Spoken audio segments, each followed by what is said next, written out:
So, Marco, you ready for the totally awesome, coolest show ever? Yeah, any day without pizza, good day.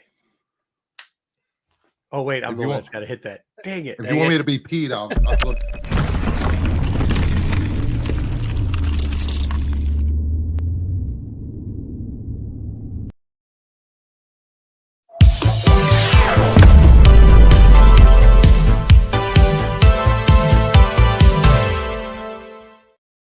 There There we we go. go. We got it. Hey, you know who usually pushes the buttons? Is all I'm saying.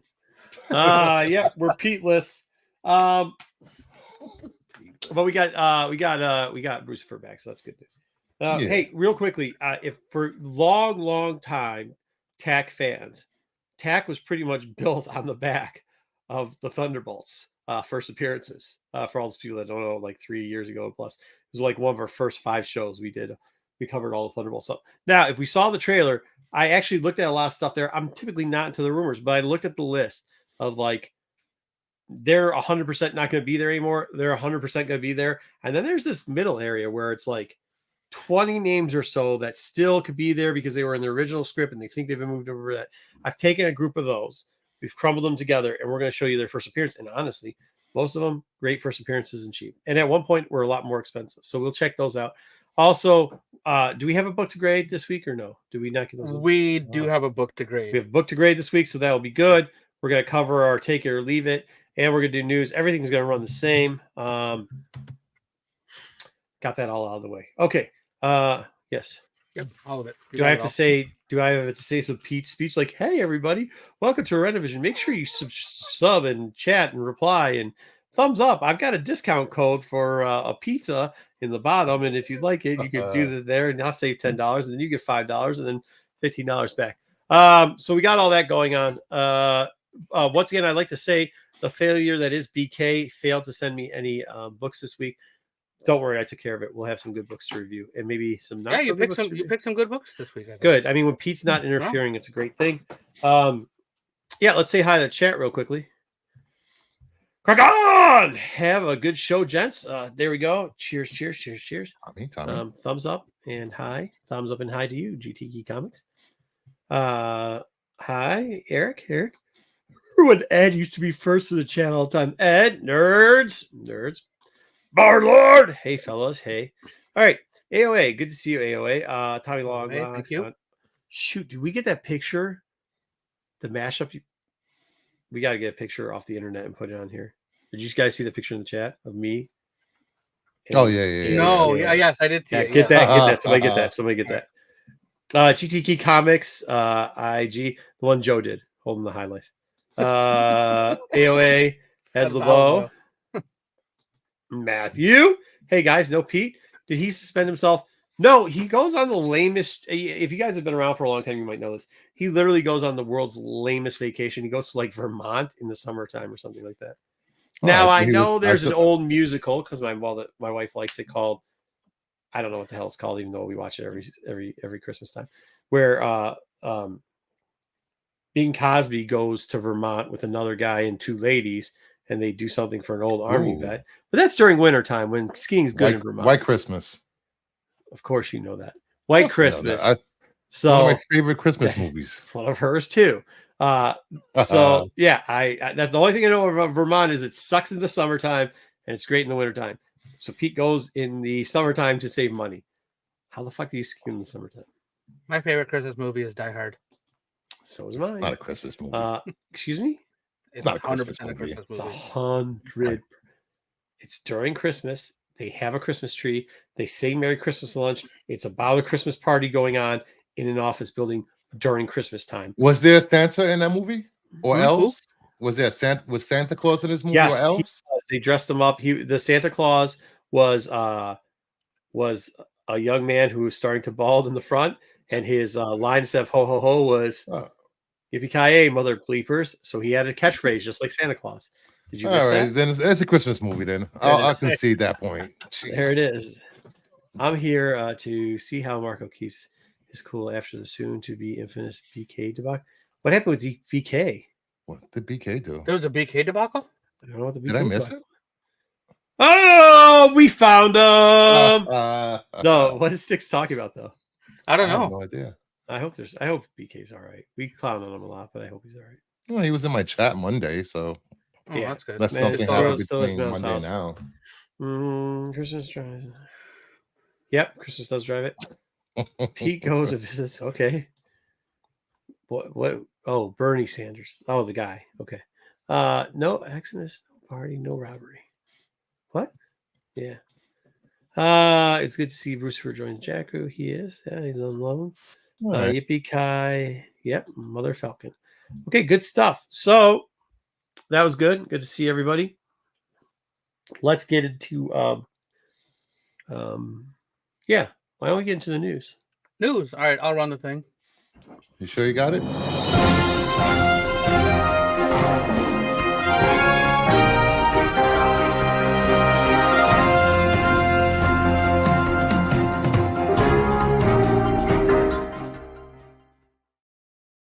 I was able to find the picture of you, Marco, that Joe did. Well, okay, breaking news, top story before we do that.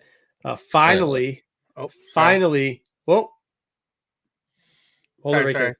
Yep. Finally, the comic world has come together. Do you have it ready to go? Where is it? Yeah, right there. And there they go. They have created the greatest superhero of all time, Captain Marco, drinking High Life, fluffing the chest hair out there. I'm America's savior now. Don't worry about it. AOA, I know you're going to want to sticker this. We should actually make stickers of this. We should. Make That's amazing. Where is amazing. what's his name? Who's the guy? Kyle, make some stickers. Stat. This is amazing. Just look at. I think this is a new art coming out this week on a book, right? Is it this week it's coming out, or is it FOC? Yes, it's a Captain America disco variant that's coming out next. Captain America Disco Marco variant coming out this week. Feel free to get it. Hey, Canadian Survivalist. It's going to come in a deep V foil. Yeah. He's going to be scratch and sniff chest hair. Oh, wow. There it goes. Wow. Yeah. It's going to smell like money. Yeah, that's it. Or olive oil, depending on which. It probably smells a little. It's a combination of like olive oil and Aqua di Gio. Like, oh my god! Jeez. Yeah. I was more thinking cool water, but okay. Oh, I used to back in the day. Hey, the cool water cologne and Curve used to drag them. Dude, it wasn't even hard. It's like fishing at a stock pond with those two. I'll tell you that much. All I know in New York in the late 80s and 90s, it was Drakkar. Everybody was wearing that. Oh. I didn't like that. I thought that smelled that strippers love that for some reason. Strippers did. Yeah, strippers. For some reason, strippers thought if you were wearing Dakar Noir, you had money, and I didn't have any money, so I was not letting them try to get into my pockets. Wow. That was not me. So. All right. Well, let's move on. We'll probably revisit that picture a little bit later in the stream, but we gotta get some stuff done. We got to talk about our news. So our top story this week, you heard about self disease. So. Oh, jeez. Indiana Jones hat. It sold for $630,000. Look at that! It was a stunt hat too, right? This was the hat he actually wore in Temple of Doom. Yeah. Oh, nice. And it's the original because it has, now get this, IJ inscribed on the inside of it in gold foil. So that's how you know it was a real one. IJ? Yeah, for Indiana Jones. What the fuck? Isn't that all the hats have IJ? I'm just telling you what they. So is it like gold foil, silver foil for the stunt double, and then like just the flazing persons gets like a just red or Sharpie for the regular ones. Sharpie. Yeah. Did the rest of them say NIJ, not Indiana Jones? What are we doing? But so this auction was the same one. If you watch Star Wars show, you heard that a biker scout helmet sold for like 300 and some thousand. One. Yeah. In the same auction, there was a Harry Potter and the Prisoner of Azkaban, a wand that Daniel Radcliffe used, sold for $53,000. Yeah, I mean that's a piece of stick. Who gives a shit about that, anyways? Somebody paid $53,000 for it, so somebody did. I mean, yeah, but I mean, in the grand scheme of things, isn't a wand supposed to be the whole fucking thing with wizards? Yeah, it'd be the hat to this, it'd be everything else. So I mean, a Scouter Boy, the one that surprised it was a couple weeks ago that Princess Leia bikini. You'd figure Yeah. that some of these basement dwelling nerds had more than $100,000 or $160,000, but apparently they don't. I don't know. For all these other things, they can wear it. I Yeah, guess they could wear that obviously. too. But I could. not big on I've it. seen nerds at conventions wearing Princess Leia's outfit. Oof. So, Yeah, you're right. Yeah, it I wasn't like pretty. 2013. It's not Yeah, good. I've seen. Yeah, I hear Dom runs around in a Princess Leia outfit. It is Oh, not, no. it's not what you want to see, bro. Just call me Slave Dom. Yeah, End of the day, yeah. you know what I'm See saying. the cleavage? You know what I'm saying. I'm just saying. All right, enough about Dom. Let's All go. right, We love enough- you, Dom. All right, let's talk about the box office. So it's happened. It's finally happened after 3 long weeks. Deadpool got beat finally. Deadpool got beat. Deadpool got beat by Alien Romulus. Took in 42 million in the domestic box office. Deadpool and Wolverine held pretty strong though with that 30 million. And just everything kind of just shifted down. The Twisters is still on the list. It ended with Us is still on the list. Coraline, the 15th anniversary, took in 9. Sweet Caroline. Coraline. It's more What's that? Coraline. It's a it's a horror-ish children's book written by Oh. Neil Gaiman 15 years ago, and they made like a movie that was kind of like a Claymation. yeah, kinda. Yeah. I think it was more animated than that, but it looked like that style. Yeah, yeah. Mhm. It took in about 10 million when it first released, and it took in almost 10 million 15 years later. Never heard of it. Never heard of it. I remember reading the book. I never actually saw the movie, but I did read it when it came out. Let me ask you this: did you see the Yeah. Alien Romulus yet? I did not know. No, not yet. I've heard, even from people that like it, I've heard that it's mid, but I've also heard from people that like it say it's good. It's an alien movie, but there's nothing new in it, alien wise. You know what I mean? Yeah. I wish we had fans like that for every genre. You Yeah. know what I mean? Yeah. My buddy who is a huge Alien fan said that it was his second favorite Alien. I believe he said it was his second favorite Aliens movie. Oh, Wow, I would not take that. That would not take your friend's opinion for much. Yeah, he likes the second one. That's his favorite one. One of my friends that saw it said it was probably like one of the worst Alien movies. It should have been released on streaming. Really? Yeah, I've heard people not say it's one of the worst, but I did hear a lot of like nicely they were saying it's good, but like it's nothing new. Probably better for streaming. Yeah.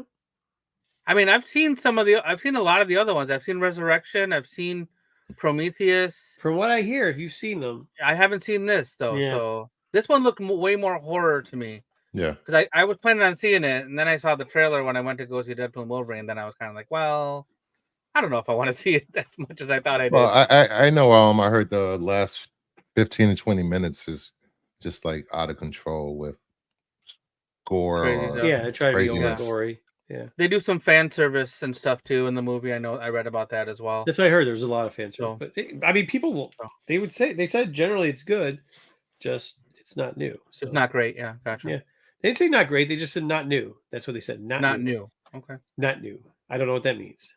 I don't really follow the Alien franchise that much, so. Oh yeah, I wonder how The Crow's going to do this weekend. That's interesting. Oh, see, I would rather go see Alien than see that, and I'm a Crow fan. So yeah, that's my personal opinion, though. So I get it. Hey, this is Skarsgård, so people like him. So hey, no. Good luck to them, for the reimagining of The Crow. Once again, I think that's something that's perfect for streaming, right? Yeah. Well, we'll see how it does. We'll know next week if it was. Well, no, I mean, I don't care how it does. I'm just saying in general, I think that's something I'd sit down and watch on streaming, but I'm not going to go pay for a ticket. I enjoyed the trailer. I don't have that nostalgia for The Crow. I didn't like the first movie, the first original movie myself. Yeah, I was definitely a fan of the original. Crow's making $50. Damn, AOA. Jesus. Well, I mean, I actually liked the first movie, but also too, like, it's one of those movies that when you saw it and the way they did everything, and there's the whole hype about what's his name dying. Barely died, yeah. Mm-hmm. Yeah, like you're never. it's like the perfect storm. It's not just the movie, it's the perfect storm, and you're never gonna be able to relive that again. Right. So, like, if you're just doing a reimagine of it, well, you can't reimagine Brandon Lee dying again. You can't, and all the rumors that came up with it. I mean, if you remember how crazy that was, and then the grittiness that was there. Now that movie doesn't, like, you can't get that because of they just don't make movies like that anymore, right? Like, it's Right. not, you're not gonna get that same feel because now you have to have everything in 4K, and then they gotta use dark screens, and they gotta use all this other bullshit. So you're never gonna get that grimy, gritty, like. And the whole controversy, like you said, then they had to delay the movie for so long before they Mhm. put it out, and whether or not they were going to put it I out don't know even. what Daredevil. So much stuff happened Yeah. when that. I mean, you're just never gonna. That's why when everybody's like, "Oh, I just wish we could do this again," dude. We're living off nostalgia, guys. Like, something you can't relive nostalgia. So, like, Yeah. just try to take it for what it is. Well, if this is any indicator, I'm looking at the forecast for the weekend. Deadpool and Alien forecast to make 15 to 20 million. It ends with us 12 to 16, and doesn't seem like the Crow's in the top 3. Oh no, That's not good. not even on there. Well, Who's the Skarsgård guy? Skarsgård, I think he's the guy that played. He was in It. Is that the same guy, or is that a brother? Oh. I don't know. I get them confused. Him and his Yeah, brother. there's like a brother. There's like a dad. There's like a couple of Uncle. Skarsgårds out there. Yeah. Sounds like Bill one of the guys from like those Skarsgård. Viking and- movies that I watch or TV shows on Netflix. I can't remember the other one's name. Alexander Skarsgård. Who else? There's a couple. I think this one's Bill. Bill Skarsgård. Bill. There's Walter and Gustav. Oh yeah, I didn't know that. Oh, There's a couple of them. Gustav. Wait, so one of these, Bill? Hey, Bill. Hey, me, my brother, Bill. Gustav. What the? William. There's Oh, Billy. I am. There's John. Yeah. There's Peter. Yeah, And there's Gustav. Yeah, he was he- in it. He was in It. He was Yeah. it. Yeah, he played the clown. I don't know how old you are, but as long as I've been around, there's always been remakes. I've been long. There's just more Everything and has more always of been them a now. everything has been a remake. Just type in Seven Samurai and then see homages and then see all 350 movies that were made off of that thing. Yeah. All right, let's talk about some other news happening. So the search to replace Bob Iger is heating up. They've assigned somebody part 2. Yeah, they've assigned James P. Gorman, who's the head of Merrill Lynch, I think. But he's on the Disney board, and he has been named the chair of the Succession Planning Committee. So basically, part of this doing a big search. Go ahead. No, go ahead. Part of this really, I mean, if we're going to talk about it, really has to deal with it. There's a group that was trying to a hostile takeover for the Disney board. That's what was going on there. So I think they can say what they want about Chesapeake or whatever the douche's name that used to take this over and this douchebag owns it now. But like that, the whole thing was just to bring him back so that people would not vote him off pretty much, right? Like that's what we're figuring. Yeah. So Chesapeake wasn't going to last. Nobody liked what he did. Yeah, I mean, not even that they didn't like him; they just didn't care because he wasn't this guy. And this guy was the only guy that could fight it off. So yeah, you'd figure it's about time for him to go. I mean, I don't think anything's going to change. Yeah, what do you think about Chesapeake? Like stuff didn't change much about him either. Like when you think about it, what did he really do? By the time he sat down to get the chair warm, he was already out of it. I mean, he put some things out there like about the, he was focusing on putting a whole bunch of content. He wanted content. Yeah. And this guy, like Bob Iger, kind of pulled it back a little bit. So that's did a he big though? difference. Did he though? Yeah, we're not getting as much as I don't know. The whole I would slow down with how much content he pulled out. If you don't have a writer's strike, right? Mm-hmm. You don't have a writer's strike. Look at how many shows. Just look at the Chesapeake era and how many streaming things. If you actually think about it, Chesapeake didn't push enough on streaming fast enough.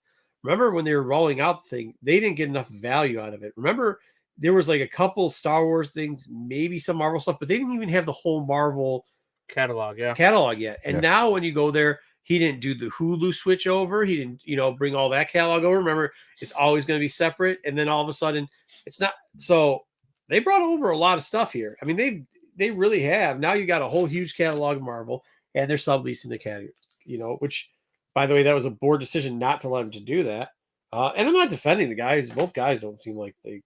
I mean, whatever. They don't care that much. They're just trying to fight corporate douchebags fighting corporate douchebags. Yeah. But like, yeah, I mean, if you're taking over for a position and you haven't even gotten the seat warm yet, and you're already gone. you're already gone, bro. Yeah. So You know what a lot of people fail to realize is that these CEOs don't care about what the fans want. It's No, all they about a don't give a profit shit. and And money. they don't care about us. Yeah. They don't. They really don't. Well, And that was the that's- other thing too. They reduced while he was there. Right while he's there, Iger left, pulled the dividend, and then guess what? When he needs a little bit of popularity, put the dividend right back in.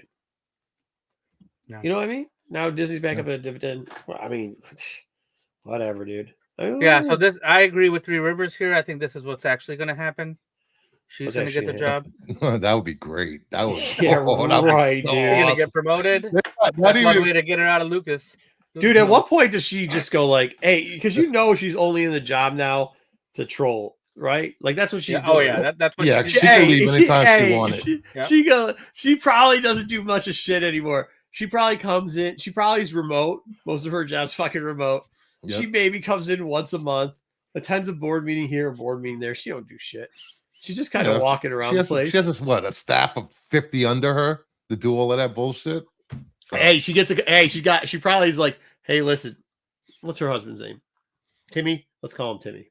Yeah, I have no idea. Hey, Timmy, go into the Twitter real quickly and throw up a Jar Jar meme real quickly about how Catherine Kennedy's losing shit. And then they got a bunch of fake accounts, and all she does all day is just troll fuckers all day long. I bet. I guarantee you that's who it is. She's just some old hag out there trolling people. God bless her, dude. That's hilarious. Well, yeah, it's so funny. After everything with the Alkalite, all I saw was, this is it. Kathleen Kennedy isn't That's fired. not She's true. gonna be replaced. Three Rivers, that's not true. It's not twice what it was just last time. By the way, they also had a point where they were trying to have a hostile takeover, so it did go up to 110. I think right now it's about $90. They also weren't paying a dividend out at the time. So without a dividend, it's only stock pricing. So I mean, we can talk stocks one day if you want, but I don't think people Yeah, would be too but not excited. right now. Uh, Though. We got other stuff to talk about. Yeah. My husband his name is Frank Marshall. Well, she is old. I mean, I don't mean old hag is disrespectful. She's just, dude, how old is she? Catherine Kennedy's old as balls, bro. She is. She's That's a 71. fact. Yeah. Thank you. She Thank should you very retire. much. Yeah. Yeah. All right, so we got some news from we were talking about this earlier, Marco, is Yeah. Nintendo is opening up a museum in Kyoto. They had a Nintendo Direct, and they did a little preview of the museum and what's going to be there. Yeah. It's in the same spot that the old factory used to be, where Nintendo first started, where they used to make their playing cards. It's going to have a bunch of interactive things, a craft area, a cafe, and of course a shop. Tickets are currently going to be sold like under a drawing, like a lottery system, and it opens on October 2nd to the public. So you got to get in a little drawing to be able to buy a ticket for this thing. Hold on here, Mama Bear. I got no business criticizing the way anybody looks, so I'm not going to criticize how she looks. I'm stating facts. She's old as shit. Fact. All right. This looks sweet. I got to book tickets for this. I just booked my hotel, and I was deciding between. Well, I booked half my hotel. I booked a week of stay out in Tokyo, and then actually it's going to kind of stink. So where Celebration is in Chiba, so like island of Japan, right here. I'm from Michigan, so down here is Chiba. Down here is Tokyo Disney, like where Tokyo is. And then so the most hotels to stay in Chiba, because it's a lot of business district down here of Chiba. So there's not a lot of in Japan, it's tough to get a family. It's good if you're single or whatever, but or on business, but it's not so great to have a whole family. I'm bringing a whole family. So got to have multiple rooms. So in Western style. So not too many hotels there. So you could stay in Disney, but I don't want to stay in Disney. So we're going to stay above Disney.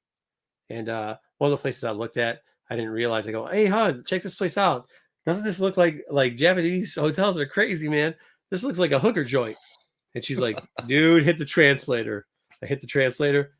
It was like the weirdest love. We should look it up, dude. It's like this weird love shack thing. I think it was called the Lotus Hotel or something.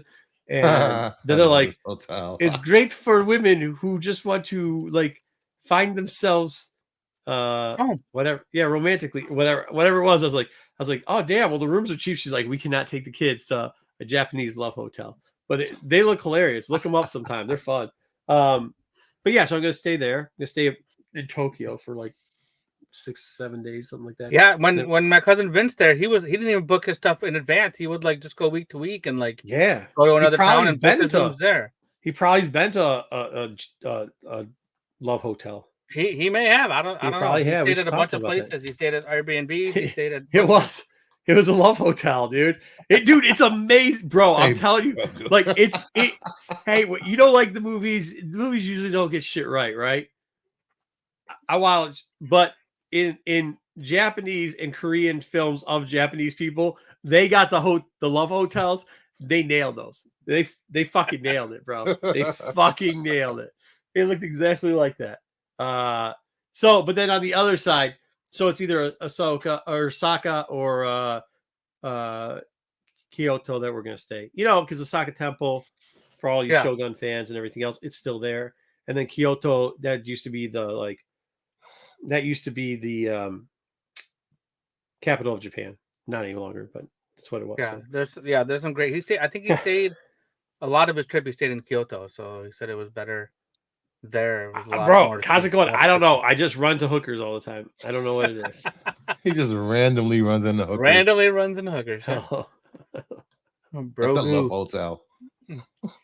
All right, let's move on to Paramount. Oh, Pittsburgh Comic Show. Shout out Pittsburgh Comic Book Show. Sorry. Paramount, that Paramount deal that we keep talking about. You know, they made a deal with the Skydance, and now all of a sudden there's some other guy who wants to make a bid. And so he had until last night. This guy's name is Edgar Bronfam Jr. He's made an offer that's worth $4.3 billion. He's attempting to get their merger kind of broken up and make a merger himself with Paramount. So he wants the assets. This guy's been he used to be the CEO or chairman of Seagram's. And then he kind of lost that company. See the guy that sold it? Yeah. He's the guy that sold it. He's the guy that he's the guy that's selling their stock in Dow, and then that's what lost 1,000-year-old company, and he ended up selling it. He lost 1,000-year-old company. Congratulations. That's the guy. Go, dipshit. But he's been in the entertainment business with Warner Music, Polygram Records, and currently he's the executive chairman of Fubo TV. So he put this bid in, and we'll see what. That was Fubo TV. It's like a sports network, I believe. Or live TV. They do a lot of live TV streaming. So anyway, this is a new bid that just happened, and we'll see what comes of it. I'll let you guys know. Probably ends up owning the guy Paramount. From Fubo. They're pretty much Fubo's trying to sue everybody. They're losing everything, and they have had a lot of problems. Yeah. Feel free. Well, I mean, if that's the guy that's running it, then I'm not surprised. Yeah, I would just say that their customer index went down like 300 points since he took over, and he had made yearly plans. And then when it was time to negotiate with the companies that were on Fubo, because it's just an aggregator, it just shows other stuff pretty much. At one point, it showed CBS, TNT, TBS. Well, within 3 months, they lost Warner Brothers, TBS, TNT. Even though they did a price hike, they blamed the major networks for wanting to renegotiate their price deals. And they said it was too high. So the customers were locked in to pay for a year's subscription with nothing but international soccer. And unfortunately, if you don't like international soccer, then you're Fubo'd. Yes, Stick Seagram's, the guy that, where Bruce Willis used to do commercials for. Speaking of Die Hard. Yep, same Seagram's. Will we go there? That's why your mom loves me so much. Okay. Oh, sorry. I don't have money to pay her. All right, let's move on. So Michael Keaton, you guys all know Michael Keaton, right? He played Batman. Yes. He was supposed to be in that Batgirl movie, and it got shelved. Well, he says he doesn't even care. The guy got shelved. He says, I didn't care one way or another. Right. Big fun, nice check. That's what he the said. man. That's what I'm telling you. You got That the is bag. what I'm telling you. At least he's honest. Yep, he I got paid. love Keaton. He's like, they put it out, they don't put it out. Doesn't Hey, matter to it's him. him, bro. I never understood everybody feeling sorry for the actors. They all got paid. They got their money. It's not, they got their Hold money. on, hold on, hold on. They didn't No, get paid. Hold on. I get that they get paid. Some of the actors I do feel bad. If this is going to be like your big action flick and you put the time and effort into it, and usually you're just a minor cast person, and like this is going to be your big thing, you're telling your mom, hey, don't worry, I'm going to be in theaters. I'm going to be the star, I'm going to be the star, I'm going to be the star. And then it gets canceled. Yeah, I could feel a little bit for you, dude. I mean, that's your life work going on. Yeah, Keaton doesn't care. But Keaton, yeah, like zero fucks, bro. That dude played Mr. Mom. Did he play Mr. Mom? He was Mr. Multiplicity, Mom. whatever. I mean, and both. hey, Both. when you do Multiplicity and Mr. Mom, you know you don't give shit about anything but cash and checks. That was all Does. before Batman too. I remember those when he did all that. Got to cash them checks. All right. Speaking of movies and things, so another property that got licensed. Yes, he was a Mr. Does anybody Really? play Sega Genesis? You ever heard of Sega Genesis? I love this game. Really? Eternal Champions that was only on Sega Genesis. It's not, you can emulate it now and whatever, but of course, but like it was originally released in 1993, released for Genesis. Derek Connolly, who's wrote Jurassic World and a bunch of other stuff, has been tapped to write a live action adaptation for the aforementioned Skydance Media. So they want to write this movie, and then put it out on Paramount somewhere through Paramount. Did this movie even have a story? This game even have a story when it came out? I don't remember there being any kind of. I think the point was for it to compete with Dungeon or Double Dragon. Mortal Kombat. Mortal Kombat, or yeah. Nah, I don't know if it's Mortal Kombat as much as Double Dragon. It was a fighting game. Because, so. Yeah, because this Street was Fighter. Street Fighter. There you go. Game at the time. Yeah. Where it doesn't have much of a story, but yeah. Dude, do you think they should just like, you know how they do what's that thing called? So-fi music or whatever? You know all the shit they play in like in the background, like you go into like a gaming shop or something. Oh, like lo-fi beats. Yeah, like talking about that. Dude, kind of stuff, why didn't somebody just came out with video game beats, where they just have like old video game stuff, like not Mario Bros and everything else. You can't. You got to pay for those musics, and if you go on YouTube, you can listen to that stuff. There's like mixed channels all day. You can listen to it. No. I do listen. I'll tell you this: if my LCS played, a remix of a bunch of Sega Genesis songs, I'd be down. It all depends on what you like, because there are many days when my wife works from home, she's listening to the Animal Crossing soundtrack. Like she'll put it on at the beginning, and it's like 4 hours of music, and it's super chill, and she's working and listening to that all day long. So Animal Crossing has a soundtrack? All the music that you hear in the game, yeah. Like every hour, the music changes in that game. So in 24 hours, it does? And day, night, rain music. No, all I want is the 8-bit stuff. The 8 and 16 well, that's what stuff. I would want to hear as well. Yeah. 100%. But yeah, she listens to that stuff all day long. What an obscure game to make a movie out of. Yeah, this was a weird, strange thing. I'm like, really? Whatever, man. They can make it whatever they want. Oh, I don't know, Matthew. Was there an Eternal Champions? I think comic? there was. I've been out of the loop a little bit, so I didn't know that. That's awesome. If it was. That? Yeah, I didn't see it. I believe you guys. We're gonna get the Tiger Barbarian guy, so that's cool. All right, and then we talked about Michael Keaton earlier. We're also going to talk about this guy, Nicolas Cage. I think it's probably Eternal Warrior. Eternal Warriors is a comic book. Eternal Warriors. Yeah. That's what? That's Valiant, Eternal Warrior.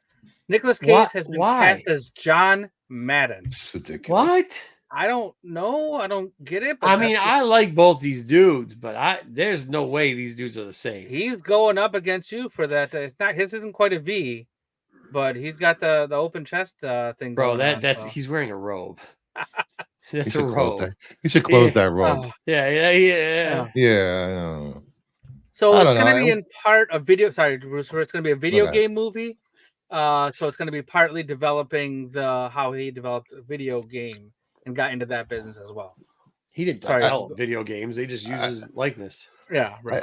I just don't understand how this is going to be interesting. Was there major scandals back then when this game was being made? Was there something there's the Madden exciting was curse. going on? Yeah, there's the Madden curse. Madden And curse here's is the other only thing. Like if he starts talking 15 about it, minutes of the movie Madden curse. That's well, it. here's the other thing. Everybody, I don't know if you know, might not be into sports too much, but John Madden had a fear of flying, like never flown. Even when he was coaching football, I didn't know that, yeah. never flown. the Like bus. he would drive a bus from one Yep. city to the next, would be on the bus the whole time. So I assume they're going to do something. They're probably going to do some of that. They're probably going to do some of that back to You're going to get the Madden curse. What else are you going to get? I mean, he played ball. He was a good player. I mean, the He dude was a good coach. Yeah, he's a good coach. Mm-hmm. Do you think this is Oscar bait? He's going to gain some weight, put on a fake. I just don't see. Do you know who John Madden is? Yeah. I mean, do you know his voice? Like, when you say the I played. When I say the name John Madden, I hear his voice in my head all the time, and I'm just thinking, I play most of the games. So he's gonna do the turkey thing and everything else. Like, I just don't understand the turducken. Yeah, the turducken. There's no way Nicolas Cage. That's hard to pull off. Yeah, I don't see that from him. It's not even adding weight. I'm saying like to pull off just the syntax that you have to be Madden. Like Nicolas Cage is a good actor. I like him. His range of characters are Nicolas Cage's range of characters is from 1 to 4, and that's about it. He's like sits in the middle. From Ghost Rider to Face Off. Yeah, like that's about it. Yeah, and that's like taking a step and a half up, right? Like that's as far as he goes. He goes 1.5 steps, comes 1.5 steps down. For him to be Madden, he'd have to go up like 12, 15. He'd have to go up 3 flights of stairs. I don't think he's got that in him. He's gonna fall after 2. Huh? He's gonna fall down after 2 flights. He's not gonna make it to that 3rd flight. He's not going to nail this. Come on. Yeah, so I don't know how that's gonna work, but we'll see what happens. But this definitely, he's been cast, so we'll see. I got some of the Blatons left if you want it. Yeah. What? Oh, nothing. When you spend $20,000 on plane tickets, apparently you want something to drink. So I told her I left some Blatons upstairs. All right. Yeah, no, I just don't see him having that type of range. All right, let's talk about some streaming news. We got a few bits. Turducken indeed. So speaking of turducken, somewhat related in the same family as turducken, Chick-fil-A. We got some Chick-fil-A news, and no, this is not. John Travolta. Hey, hold on. Did Stick say this? Did you cover this? What? That's not bad, John Travolta. Yeah, he's kind of got a point. Travolta might be able to do it. Not Nick, better than Nick Cage. I don't think Travolta was cast though. I think it was Nick Cage. Oh, I know. Chick-fil-A is planning on launching a new streaming service. That's right. We're not talking about Would You Eat That. We're talking about a streaming service. Chick-fil-A has been working with a number of major production companies, and including studios, to create family-friendly shows, particularly in the unscripted, aka reality space. Reality TV. Reality television from Chick-fil-A Productions. They're also in talks to license and acquire previously made content. Let them. I just went to the school today. We had go back to school meeting, and we had to have and listen, I go to church every Sunday, so not saying anything, but I had to hear this dude with a list up there telling me how we need to stop watching Netflix and start watching Jewel or whatever the stupid shit. I fell asleep during it because it's Christian, just no. There's content like this out there. Nobody wants it. Nobody. So do this. Why don't they just merge them? There's like 6 or 7 of these things, man. Merge them all together. That's what CW is now. I don't CW. Who watches CW? Who even's got that as a channel? People, it comes in free. Don't mean people got to watch it. So does Freeform or whatever it used to be called. Nobody watches that channel. Freeform. What was that? Fox Family. Freeform, yeah. Hey, we got Freeform. They put that was the biggest failure from Runaways. I watched Pretty Little Liars. All right. Yeah, actually, you know what? Cloak and Dagger wasn't bad, but they put it on Freeform at like 10 o'clock at night. Nobody, 10 o'clock at night, you're not going to Freeform. You're not going to Chick-fil-A.com. You're not going to any of that. You're going to Spankavision, or you're going to HBO, or you're going to Netflix. You ain't going to none of that nonsense. Or you're tuning to us here at Renovisions. Make sure you subscribe, thumbs up, and all the Sunday other stuff night we you should be say. watching. Yeah. So the question is, will they stream on Sundays? Of course they're going to stream on Yes. Sundays. But they're closed on Sundays. Yeah, They they'll be don't- home watching the streaming Hey, service. guess what? Hey, guess what? They don't pull their Chick-fil-A sauce off the shelves on Sundays, do they? Oh, that's true. You're right. True. You can find it in the discount bin Mhm. wherever you want to, bro. Sunday, Saturday, Mhm. Monday, Tuesday, You Wednesday, can buy it Thursday. any day of Friday. the week. Yeah. I've You never can find it at your Chick-fil-A. local dollar store, bro. I It's have no there. idea what it tastes like. So No, it's not. It Nope. tastes like mayonnaise and ketchup mixed together. Mayonnaise, It's like ketchup, you're in and Canada. barbecue sauce and barbecue. It's like sauce. you're in Canada, dude. You know, Canada, they Canada. put Canada, they Leave put huh? No, I say leave Canada alone. They put mayo and ketchup on all their hamburgers up there. That's what That's I do. Yeah, I read like a Ketchup and mayo. copycat recipe for it. I think it might have been honey mustard and barbecue sauce. Yeah, whatever. Who gives Something a like shit? that, Well, they yeah. make a bunch of different ones. All I right, actually, let's, you know what, dude? I'll be honest with you. I tried Chick-fil-A, and I actually like the any timers that you can do in the air fryer at home are way better, bro. And if you like Chick-fil-A, you should do that. Just grab that shit and then just mix Chick-fil-A sauce with No, it. I don't. I never. I do it understood with I would do it with B-dub sauce because I think they deep fry too much, and like I can't even eat fried food anymore. I don't even understand the whole Chick-fil-A thing. When they opened one in New York City, the line was like 2 avenues long every day. Yeah, I never understood. Overpriced. It looks like. the people that love it really, really. well, I don't know. and It's they like grew up with Sonic. it. Yeah. It's like Sonic. When Sonic first came out, they opened one here, one there, and they make it so that it's such a long line. Because now Yeah, they have one, want it. dude. They've got like 2 Chick-fil-A's within 10 miles of each other out by me now. There ain't no fucking lines. There ain't no There's lines. one by me, and it's the line is still. Like, Yeah, but you live on the east side. I expect That's true. less. They're opening more on the east side, though. There's a new one being They built. do. Once they do, there won't be. Yeah. line.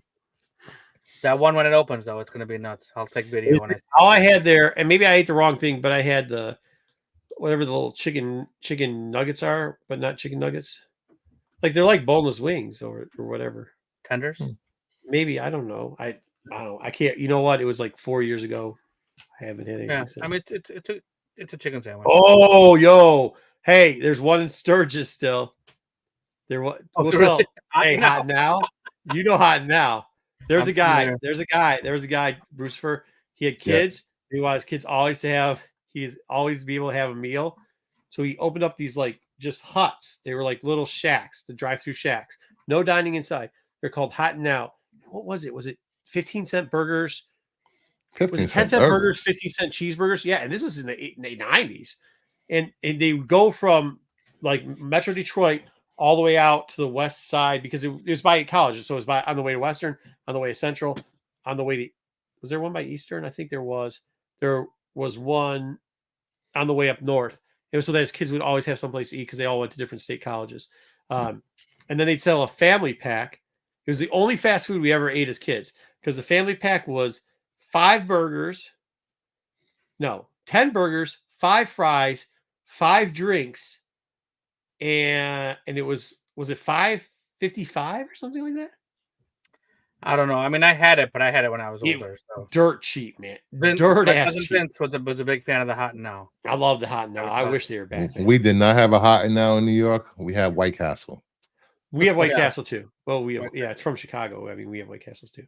But the burgers were a little bit bigger than a White Castle burger. It wasn't a steam bun. It was more like a combination of a McDonald's burger and a White Castle. Yeah, somewhere in there. Oh, there you go. She went to Eastern Michigan. Eagles.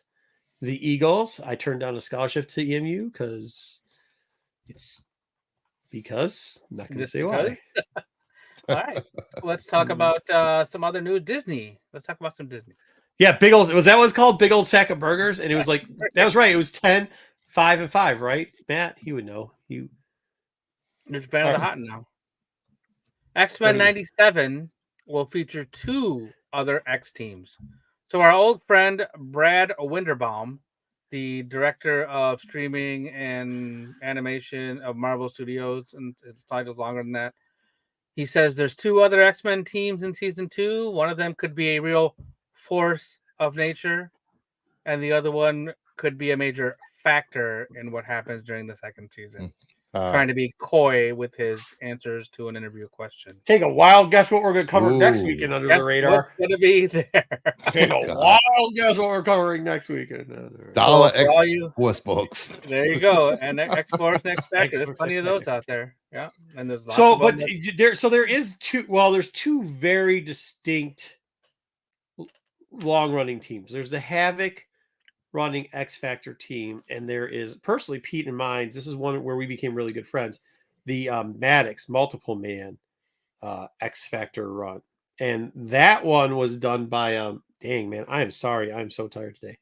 Peter David, and that X Factor Investigations is probably, I mean, it's a great X-Men title. I think even Peter David wrote that one. I would read that. Yeah, I never read even though it's the next title. I'm a fan of Peter It's a David. long one though. I think it's like 100. Did he write the whole thing? Yeah. Well, yeah. They made him end it, but like, yeah, I mean, it was a shit ending. But there's some weird stuff in it. There's like a girl who knows things, but then she starts dating Maddox, but because she went in a time loop and then grew up, kind of very sketch, little sketch, but like not as sketchy as other people have done stuff in comics. So, but yeah, I mean, there's some cool stuff.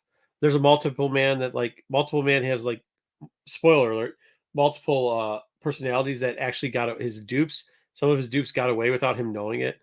One's got like a family, another one's a like they go into a lot of cool stories. Yeah. They go to hell a lot. You know what I mean? It's cool. Yeah, it's a great. If you guys haven't read that run, I definitely I saw that. Yeah. If you haven't read that run, read the run. Or you could buy a bottle of Thousand Island Mama Bear. Yeah, 1,000. Interesting. Just add some more ketchup to it. Yeah.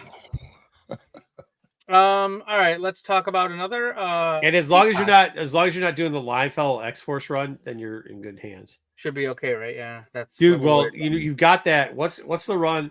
Who did the run that did like the bloody stuff where it was Archangel, Warpath, Wolverine, like that whole and then I think X-23 eventually got into it, but before that, even that stuff was really good. When they're a clandestine group that was going out and killing people and mutants. So, what do we get? Why are we doing that? I don't know. Yeah, Liefeld's a douche. All right, let's. Peacock has a series called Camp Crystal Lake. Let's go. And finally, this has a showrunner. So it's a prequel series to Friday the 13th. It's coming from A24 on Peacock, and Brad Caleb Kane is the gentleman's name. He's done Fringe and Tokyo Vice and some other things. I gotta tell you, did you guys watch Tokyo Vice? I did not watch Tokyo Vice. I read the book years ago, probably about at least 15 years ago. The book was very good. The TV show, not so much. Left a lot to be desired. What channel was it on? Was it on Freeform? No, I don't know where it was on. I saw it on a streaming service. Oh, it's probably on I probably saw it on Peacock. Peacock. Yeah. Well, he just finished as a co-showrunner for the It prequel series called Welcome to Derry on Max. Hey, hold on. Is Freeform not a fucking show? Are you guys making? I don't know I have no idea what Freeform is. You guys talked about it, but I've never watched anything on Freeform. It might be a thing. I don't know. Freeform. I'm looking at it. I don't know if it's still on. I don't know. Yeah, I don't know. Wasn't that what Runaways was on in Cloak and Dagger? I mean, if you tell me that, I'll believe you because I don't know. Yeah, it's Freeform. It's part of the Disney family. Sounds about right. Yeah, it used to be Fox Family, I believe. Oh, gotcha. Yeah. It used to be part of FX. Yeah. Gotcha. All right. Well, this is so good news for you Crystal Lake fans that this show is it's moving forward. So, and it's A24, so it's a good sign. They do quality work as far as I know. So I'm assuming this is going to be all about Jason's mother. This is a prequel. Oh, about his mom. Sense. Yeah. Well, they could have him as a teenager being a psycho. Yeah, movie kid. psycho. Yeah. Killing animals and shit. Netflix gave us a trailer this week for The Legend of Lara Croft. We've been talking about that for a minute. It stars Haley Atwell, Captain Carter herself. And I watched this trailer, and it was just a really fast-moving trailer with lots of action, lots of things happening there, and it ties into the new series, the Legends of Lara Croft series. So, it's all kind of takes place after the last game ended, I believe. Netflix is really going hard with animation. Going forward. Another animation thing. Yeah.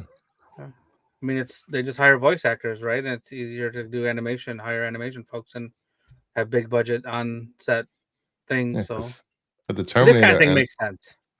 The Terminator's coming out soon, animation, in a few months or so. Yep. Yeah, but something's got to hit, like, because they're doing a lot of this for none of it to really. Yeah, I think Terminator comes out at the end of the month. I think next week. Oh, that's fast. Yeah, real soon. Yeah, real soon it's coming. Well, good. We can watch that and review it and take it or leave it. And then another TV series, Amazon MGM has hired a showrunner for Poltergeist television show, Kalinda Vasquez, who has worked on Discovery, Fear the Walking Dead, and they wrote America Chavez Made in the USA miniseries that came out a couple years back. And then Robbie Thompson, who's worked on Supernatural and also done some comic work. I couldn't figure out exactly, but said characters were Silk, Venom, Doctor Strange, and Spider-Man. So they've written some comics. So there are comic folks who are doing some show running for Amazon MGM. So good luck for you Poltergeist fans. I will not be watching this show, so I will. Hey Matt, get Kyle to make this as a sticker. Nice. And then another okay, cool. television show in the works, a Pacific Rim origin series in the works. Legendary is working on this, and it's about these giant mechs fighting kaiju warrior pilots, and it's going to be like a prequel to this movie. I don't know if we need that, do we? I don't know if we do either. I believe the first movie covered the origins and everything. Yeah, I thought the first one was pretty good. I enjoy it. I mean, listen, it's entertaining. Hey, it's entertaining. I don't give a shit. Pacific Rim is entertaining, dude. I like it. So, I mean, I don't know. Well, it's coming, so I'll keep you guys posted when we hear anything. Look at that. Okay. See, like, there's a lot of rumors that I come across when I do the news, and one of the rumors is the Spider-Man 4, and then I saw the Sydney Sweeney thing playing Black Cat, and then I saw the Venom coming into Spider-Man 4, the black suit in Battle World. I see a lot of those things. I don't put those in the news because they're rumors, and I don't want to give you. Yeah, but people buy stuff on rumors. I hear you, and that's fine. They can do it, but like when we do this part, like I don't really want to put a lot of. And I'll tell you if it's a rumor. Yeah. But this is stuff that's actually like that. No, I hear you. I'm just saying that he's saying that it's sold. Oh, I believe 100% that. I mean, that's I don't disagree. I don't think we needed to add anything to Pacific Rim. I think we do Pacific Rim, the first movie. We leave everything else alone. But apparently, let it ride. Yeah. Yeah. All right, talk about some comics. Pacific Rim. Yeah. Pacific Rim. Yeah. All right, so Brucefer, you probably heard about this already. Cassandra Cain is coming back in her brand new, coming back to Batgirl, I guess. So it's a new series for her. She was Cassandra Cain, 20 years ago, 15, 20 years ago, a while ago. So she's coming back in her own series, going to get her own title. And it's going to be here's a few of the covers for it. So I think it comes out in November.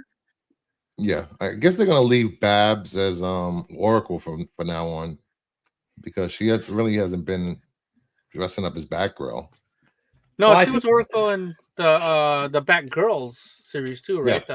She's been Oracle for a very long time. Yeah, that's okay. She can be, which is fine. I think she does a good job as Oracle. I mean, it makes sense having her there. So. I don't know. This is cool. I've always liked this look of. I mean, I like Barbara Gordon, but like this look of Cassandra had with the full mask and everything of the Batgirl. I always thought that was kind of cool. Yeah, it's more intimidating. Yeah, right, exactly.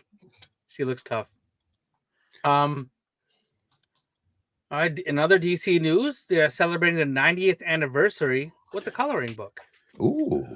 So this is already for sale on some popular book sites and other all-purpose retailers. These are some of the pages that were pictured in the ad, but it said on there that these are not the final art that they've chosen, but it looks like they've taken some classic covers. Yeah, that sucks. You're hoping to do ape Hal Jordan there with the 50 rings, and you don't get him, or yeah, right. That's classic. Ape Hal Jordan. Yeah, is that what it is? Right? Parallax Hal Jordan. Parallax. Right? That is. Yeah. Green Lantern 50, I believe that Yes. was. Yeah, so there's some art from various timelines, 90th anniversary, all kinds of stuff you can color. There was a few more pictures in there. I just grabbed a few. I wonder if anybody's going to do a contest to see who does the best coloring. So that would be cool. That's a good idea, yeah. Yeah. Mm-hmm. Tune in to the Friday show. Here is it Friday? Yes. There's a Friday here show here, Bruce, where they're going to do a coloring contest. The qualified for this, the qualified coloring contest. We will be giving away a book for the best colorist. Yeah, I didn't read anything about this being limited or anything, but this was the whack ass ad. You got a whack ass ad? Well, don't tell us what the whack ass ad was. Yeah, maybe we don't. Sorry, you got a whack ass ad, Kings. Yeah. In the middle of the show? Yeah. Is that what you mean? Oh no. You'll see our numbers drop like 10, 15, and then we'll come back up. Yeah. See, there you go. We just jumped back up again. A lot of people just got an ad. SNS coloring contest, dude. Fuck. What we should do is have the SNS crowd challenge a kindergarten class and see who. Wow. King Sport Cal, we'll look into that and see what's going on, why that's going on. I think Pete fixed the settings at one point, but it gets reset sometime. Umuzu, what the fuck is that? I think he's watching on my channel. Oh. I gotta fix my channel. But we can't help it if Kingdom of Nerd suffers you guys through ads, man. That's not our fault. Blame it on Kingdom of Nerds. So this right here, I gotta figure that settings out. Venom. This is what Venom's gonna look like at the end of Venom War, allegedly. Whatever this is happening here on this Venom War. Oh, there was. So Eddie Brock is going up against Dylan Brock in an award to see who's going to be the one true Venom. Hey, could you do me a favor? Could you raise your hands if you give more than 0 fucks about this? Okay, cool. All right, go ahead. All right. My only one question is this: is it even Eddie or Dylan? I'm going to say it's probably somebody else. Yeah. I think after you did the slides, they announced a new series coming out. Oh, they did. Yeah, all new Venom. It has a. They're not calling it all new Venom, are they? Yes, they are. Get the I'll bring up the article, a clip of the article. All new, all different. All new Venom. All new Venom. Oh man! Street level featuring Venom with a new host, suit, and powers. A new host. So it's not Brock, suit, and power. It's neither Brock. So the one thing that I learned. Can I ask you a question? Does Al Ewing come up with any original characters, or does he just recycle characters?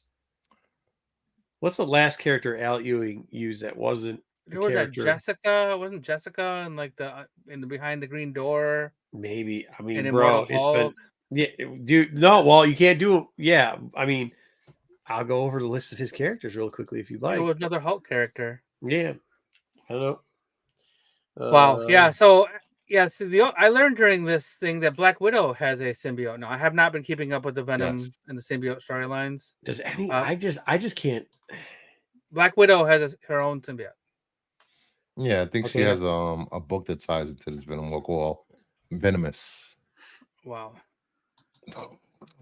Yeah. All right. Well, let's talk about Hulk number 8. No. Hold on. I'm not letting you walk away from that. All right. What would I talk about? Who in God's name buys this stuff? Raise your hand if you buy. I really want you to raise your hand. Spider-Man fans buy this stuff. No way. People No, they don't. buy Yes. this stuff. People like this stuff. When was the The last time people you that went are to still LCS and reading you saw Venom Ultimate sold out? Spider-Man. Since Kate's been off Venom, I haven't seen Venom be sold out at all. And even with Kate's, he's having hard times selling out. Collapse or Jesus. I'm looking at some of these characters. Sell out Venom. Electric Head. Oh, that's okay. That's a character. Ewing did. Empire That's State. Electric Okay. Head. All right. Oh Okay, my God. okay. All right. Matt Did he buys do it. course. Did he Of do course. Boss Venom? That makes sense. That would make sense. So Yeah, like I can see- I can one see out of that. every 1,000 people like it. Okay. Maybe it's Spawn fans. Yeah, people from Arizona. Probably, yeah, that's right. People that like Spawn, Liefeld. That makes sense. Spawn, Liefeld. Yeah, here. Okay. Todd fans. Yeah. Not me. All right, let's move on to Hulk. This is a Hulk. Don't forget 1 Lasher, eight. Dancer, Prancer. Yeah, no shit. Hold on. Well, yeah, they had so many. They were just, ugh. Just giving them random names. 800th issue giant size spectacular. Wow. Yep. This will be Hulk number 19 on sale Hulk. November 27th, and there's a bunch of words above that. A lot of words. Yeah, well, I just copied and pasted from the solicit. I'm not gonna read all of that. But it's gonna set the groundwork for a new solo series starring a member of the extended Hulk family launching early next year. I don't trust people named Jeff that spell it with a G. I just don't. Especially people that got two first names like Jeff Shaw. Like, no, I'm not doing it. Oh, yep. Yeah. I gotta do this one too. And I'm sorry. Who the fuck's reading Hulk? No one. I don't know.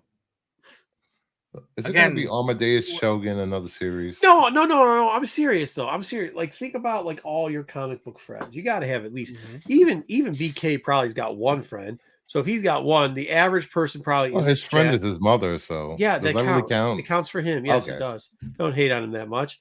It's okay. He's feeling a little down right now. Let's not make BK feel down. We still love him, even though he's, bus wasn't the same size as everybody else's. Okay, so here we go.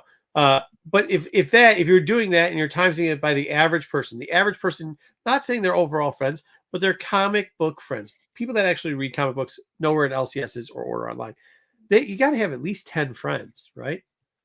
Yes. Name one friend that you show up to your LCS. I still show up to an LCS. So if you don't, but one friend you're in your comic book chat with that ever says the words, "The Incredible Hulk was sweet this week." Y'all need to pick up The Incredible Hulk. Hey, dude, have you seen The Incredible Hulk this week? Bro, I can tell you people do that to me all the time with DC books. Almost every DC book. X-Men books, you can say what you want. Oh, man, look at this cover. It's still sweet. Spawn books. You can get it with Spawn. Spider-Man, people will buy terrible Spider-Man books for it. I will say this. When they relaunched the Hulk, there was a little buzz around the first. But again, that was Kate's. But Kate's was doing it, right? Never mind. Yeah, that was really Kate's. You're 100% right. It was really buzzed. Okay, we found it. We found it. Hulk. Oh, Cosmic One. All right. Cosmic One. Okay, we got one. Interesting. I saw it on the Hulk after that whole Hulk machine or whatever the hell robot. That run was so stupid. What about Weapon? Wasn't it Weapon H? What about Weapon H? What happened to Weapon H? Yeah, I don't know. Bring it. They should have all. We'll talk about it later, but they should have all the weapons fight. That's a good idea, dude. What they should do? They should have a new Battle World, but it should, dude. How cool would you not read a comic where it was Battle World, but it was like all the mashups? Like you'll get Cosmic Ghost Rider versus Helverine versus Weapon H. Oh yeah, that's a good idea. Wow. Bro, how good of an idea! I'm buying that, dude. And by the way, make 10 covers, dude. Fucking pull a Dynamite. I want a scratch and sniff cover. I want like a foil like, dude, just gimmick the shit out of it. Make it a mini. Make it a 6-part mini, 4-part mini. You 4-part. Don't make it a 6-part mini. 4-part mini. 20 covers. No second, and then you'll do second prints for each one with a 1 in 50. As long as I get a metal wood cover, I'm good. But I'm not joking. That shit would sell. Wow. All right, let's move on to this and Nerd other. What does that mean? Nerd sweat. What's nerd sweat? Anyways, go ahead. Let's move on. Anyway, so from the television screen to the comic series, Marvel has announced Kahori, I believe I'm saying that correctly, Reshaper of Worlds #1. So this character first appeared in the Marvel What If Season 2. And they're chasing a threat out of the sky world. She lands in the fiery streets of Hell's Kitchen. And then the story continues Oh, from this there. can go terribly wrong. This just looks like something that's gonna go bad. Yeah, so this is part of the Marvel Voices series Yeah, that they this do son of a every year, the gun. special. And this is coming out in November. I didn't watch season 2 of What If. I have didn't no either. idea what this character I watched the first season. I didn't watch that one. I think I watched the second season. Yeah. Well, But do you I remember this mean, I character? tried to read a Voices book one time and it wasn't good, bro. No. Yeah. Good covers. But the stories aren't good. Stories are fucking shit. Yeah, there's been some really good covers actually. There was that Miles cover with that Coipel did. Hey, Oh, I yeah. like that, Kingsport. I like that. I like it. That's a good one. Nerd sweat. We gotta get somebody to trademark that. Nerd sweat. It's when they sweat out their nerdy ideas. I like that. I like it. Nerd sweat, dude. You know, this is an original character. So this is what people want. Original characters. Go read it. That's not a bad idea. Don't go read this. You're gonna be disappointed. Well, you want to be original character, but you also want it to be a good story. So, Yeah. Dude, what if this sounds like a good? I could be wrong. I very rarely am I wrong, but Hell's Kitchen? Why Hell's Kitchen? Why? Hey, you know where they should put her instead? Remember when fucking Asgard ended up in fucking Kansas? Fuck, makes just about as much sense. That's probably better. Put her out there. Kansas. Fuck. Yep. And then we have a couple of new printings announced. So here's X-Men #2 by Ryan Stegman. The one in 25 was not pictured. And then we have X Factor #1 by Bob Quinn, second printing, and X Factor #1 by Lou Pacino, a 1 in 25 Virgin second printing. Here, BK, can we talk serious for a minute? You know that any minute that I even have a little bit of something of an X book, I will make us read it just to make you read an X book because it has any type of decency to it. Have I asked you to read any of these fucking dog shit books? BK. No. No, I don't think they've been on the list. No. Huh? I mean, they're that bad. They're that bad that I'm embarrassed. We did #1s, and then after that, we didn't even. Yeah. I'm so embarrassed with this lineup that I know that if I give it to you, you will shit on them, and you have every right to shit on it, and there's nothing I can say about it. Yeah, absolutely. I mean, sometimes you just got to take your L's and walk off, and these are our L's. This is a bunch of L's. Both these series are just L's. Of course you did. I like Matt, issue 2. Matt likes all the dog shit. Well, I like Cyclops, so. Of course you do. Of course I do. Matt, do you like Cyclops? Of course is he in this X Factor book? I think him and Bruce. No, he's in the X-Men book. No, he's in the X-Men. Oh, gotcha. No, I mean, it's just not the art, the fucking Stegman. I usually like most of the time, 90% I like it. The art is dog shit. Like the human bodies are not like, dude. I'm sorry. I gotta stop speaking poorly because I will say there was one as a human being too. Like him. I will agree on the art. The art is all over the place in that book. It's not good. No. The team for X Factor. It's the fucking. First off, stop fucking up Havoc. When I was a kid, Havoc was a cool fucking character. Oh, did you fuck this character up? You just because Cyclops is fucking a big puss doesn't mean you gotta fucking screw Havoc to make him just. Scott is the better bro. Better brother. Hey, saying. you know, like if you go and you got a choice and you go out and somebody buys ice cream and they'll buy like what's that? The one that starts with B, Bailey Bears or whatever, vanilla ice cream. It says it's French vanilla and it tastes like dog shit and it's plain as fuck. And you're like, what? You couldn't get Hudsonville? Like you couldn't get something with some flavor in it? That's what they did with Havoc. They turned them into like the flavorless ice cream at this point. Has Havoc been interesting since Inferno? That's what I'm telling you. Flavorless ice cream, Bruce. Flavorless ice cream. Who the fuck wants to just eat ice?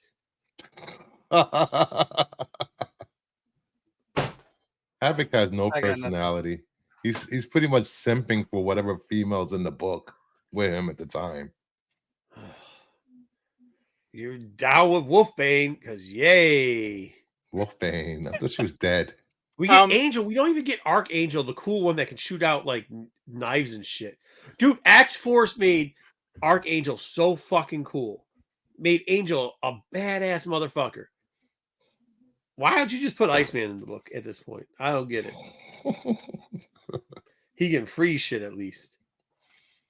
How did he turn back from Archangel to Angel? Did I miss? I missed that. Rebirth through the eggs. I liked Iceman. He was cool.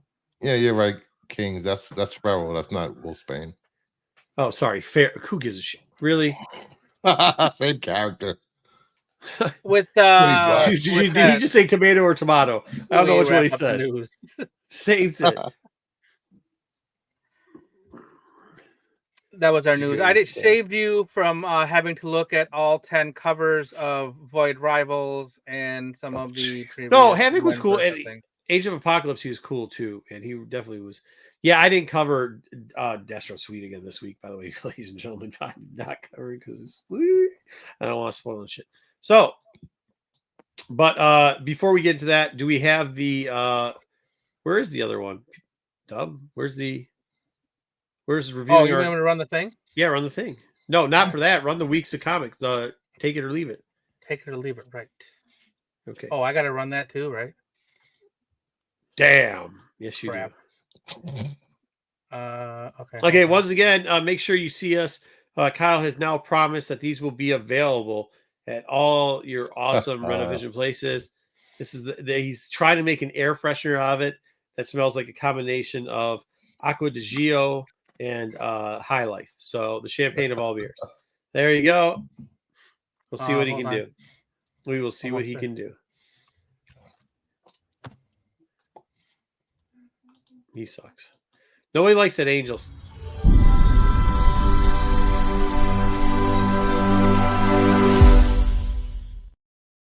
Hey, it's like Pete's here, Dub. It's like he's here. All right, for those people that don't know, we do a segment called Take It or Leave It. We used to spoil comics. We've chosen not to. And if it's like the hottest comic of the week, we typically don't care. Take it or leave it is for things that maybe you're on the fence, if you should buy it, if you should spend your hard-earned money picking it up. You're going to take our expert opinions on this with a grain of salt. Okay? Okay, here we go. Our first book this week is Superman number 17, Down the Dark Path. I will tell you, I thought this was going to be, I was misled. I thought this was going to be about Dark Justice League. You even have Dark there. You got one of the members there. They got you. They got me. There was Swamp Thing didn't even actually show up in this book. Well, and then I thought at the the swamp was there. Swamp was there. Well, kind of. And then I thought at the end we were going to run into John Constantine because they even had brought it up, and we didn't. We ran into Loki. So I don't know what the hell happened. Loki. Well, either way, I got to tell you though, I got to tell you, I was surprised at how this book played out. It is not the typical fucking hammer you over the head with just drivelly long dialogue, poor artwork that DC is known for. Okay, maybe a century ago. No, today, as of the absolute power fucking main storyline, which was last week. Okay, so this actually is a bright spot in a very, very bleak event. This book here, you've got Nightwing doing pretty good over there. There's one other book too. But this book, I got to tell you, I'm down. I'm reading the next one. I like it. It was good. It was good. I give it a thumbs up. Oh, big DC fan there, huh? King Sports. It's important. If we don't talk, then it's just dead air. Go ahead. What's up, Dub? Bruce, did you read this book? Yeah, I read it. It was I found it really good. It actually gave you a little backstory if you haven't read the Absolute Power, so you know Don't read the Absolute Power. Don't read the Absolute Power. Don't read Absolute Power. I like Absolute Power. You know, it was nice to actually see Superman. You know, seeing, if you don't know, he doesn't have his powers, and seeing it was good to see him without his powers. Yes, absolutely. You can say it that way. Don't spoil it. Yeah. Yes, and seeing that he did some stuff without his powers was like, oh, okay, he could do stuff. You know, he's just not relying on whatever. It wasn't like sun yeah. stuff. Remember how like with Captain America, when they take away his powers, he becomes a skinny, scrawny, like weirdo kid. Yeah, that's not it. It's like he's still a dude. You know what I mean? Yeah, and it was good to see a character towards the end of the book that reappeared. I actually like that character. Matt, I thought it was going to be trash too. It was not. This book is not trash. Thumbs up, Brucifer. It was good. Thumbs up. Yeah. Give it to take it. All right. So I also read this book. Uh-oh. I haven't read a Superman book in a long, long time. Yeah, because they suck. And I've tried. I mean, we read that Action a while back, and that was probably the last I read. And that was complete. Like, yeah, it was bad. Yeah. But this one, I was surprised. I was genuinely interested in what was going to be on the next page. I'm flipping through the book. I'm like, oh, okay. I saw Superman do very uncharacteristic things, but also very Superman-esque You things. could see it. Yeah. Yeah. Yep. And that makes sense. He's doing that. And then I saw some things that that's Superman. Yeah, that's who he is. And then the end, like you said, what? Who's that guy? And I had to kind of figure out what was going on at the end. But I was genuinely interested. And then having Zatanna in the book is never going to be a bad thing. She's a good character, and she kind of takes the story in a different direction than what they were doing. And I liked it. Can I say that? I think that Zatanna is so I think there's three types of Zatanna fans. There's the Dark Justice League Zatanna fan. There's the spank to the cover Zatanna fan. And then there's and then there's the no DC character can do wrong Zatanna fan, right? And like I think this is not the it probably has a little Spank-O-Vision to it, but this actually was one of the better written versions of Zatanna, where it's actually kind of like the Dark Justice League, where it's actually storyline based, and she's just not too much. You know what I mean? Because sometimes she's just a little bit too extra. You know what I mean? And she's not right in this book. So there you go. Yeah, I was definitely I enjoyed it, and I definitely want to know what happens next. Well, you can like it for that. I'm just telling you, like, it's actually they did a good job with the character. So this whole Williamson run has been great since Dawn of DC. So if you haven't read the first 16 issues, you should read them. Been pretty good. No, I cannot agree to that. No, I can. No, absolutely not. Absolutely not. All right, what do we got next? Well, take it. Let's take it. That's a take. 3-0. 3-0. I don't know how to put that up. It's a take it. It's a take. I'm telling you, I get it, but that's why I was saying, King. If you like Zatanna, because if you like her personality, there we go. We got to take. She has a personality. She got a personality. Let's get your personality. Shit. All right, our next book on the list was the weekly series Gotham City Sirens number 3. We told you we were going to review it every week. I wish we could give away this shit is fun. it's crazy. Fun. This shit's crazy. It's fun. You can't really talk about the book without giving stuff away. What's that one girl's name? Not Jackpot. What's her name? The main character, the main bad guy in this one. Punchline. Punchline. They made Punchline relevant. They made White Rabbit. Badass. They made White Rabbit fucking hilarious. Yeah, like what was that all about? I was like, what? That shit was funny as shit. Yeah, that shit was funny as shit. Dude, I'm down. Thumbs up again. I'm fucking Thumbs up. This whole series. Hey, DC, fucking when you don't take yourself as fucking nerds-tastic serious, and I think this is a lesson to everybody in this genre. Don't take the shit so serious when people have opinions or anything else. DC, for the longest time, the arrogance of DC has not let them have this much fun. I can't tell you the last time they had this much fun. When? Bruce? This was what fun series? Don't tell me those stupid ass pet series that they tried to take seriously. Fire and Ice, Smallville. Yeah, no. It was just a dumb series. Yeah, it was dumb. It wasn't funny. This shit was funny. This is like fun to read. Yeah, fun to read. This is like some of the cartoon shit they do. This shit's exactly. Like fun to read, and it was interesting. And I'm like, again, what's going to happen next? Harley's just hilarious. I would not call any DC this. comics hot. They're usually not hot. You can usually find DC comics pretty available. All right, maybe he doesn't. That's not what he means by hot, though. Yeah. Bunch of women in there. Thumbs up. Yeah. All right. All women characters, women bad guys, and we're all taking. I mean, this honestly, this thing showed up. Just everybody saying two words. The first two words you start, everybody's face started lighting up and smiling. Like it's that fun of a book. Dude. I will say this: they haven't gone too over the top with the covers. You know, making them too sexual. I do. Like most of the guys like. Where's Joe? I don't know who King's Sport is, but I like this guy. He's from my channel. Oh, nice.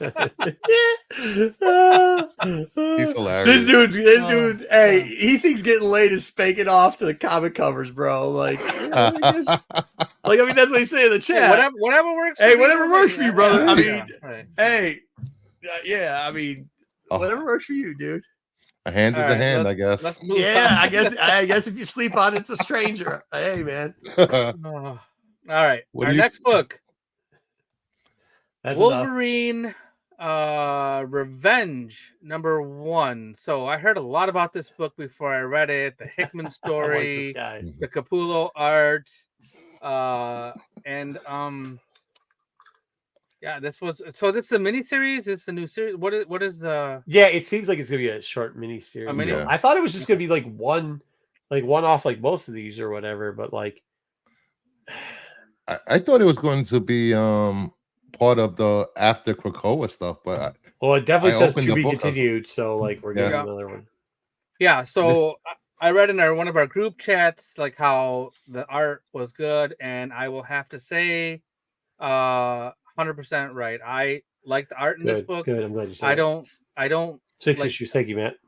I'm not a huge, obviously, as you know, I'm not a huge fan of X type things, and we started off in a whole X type thing, but it went a different direction, and I actually enjoyed this book.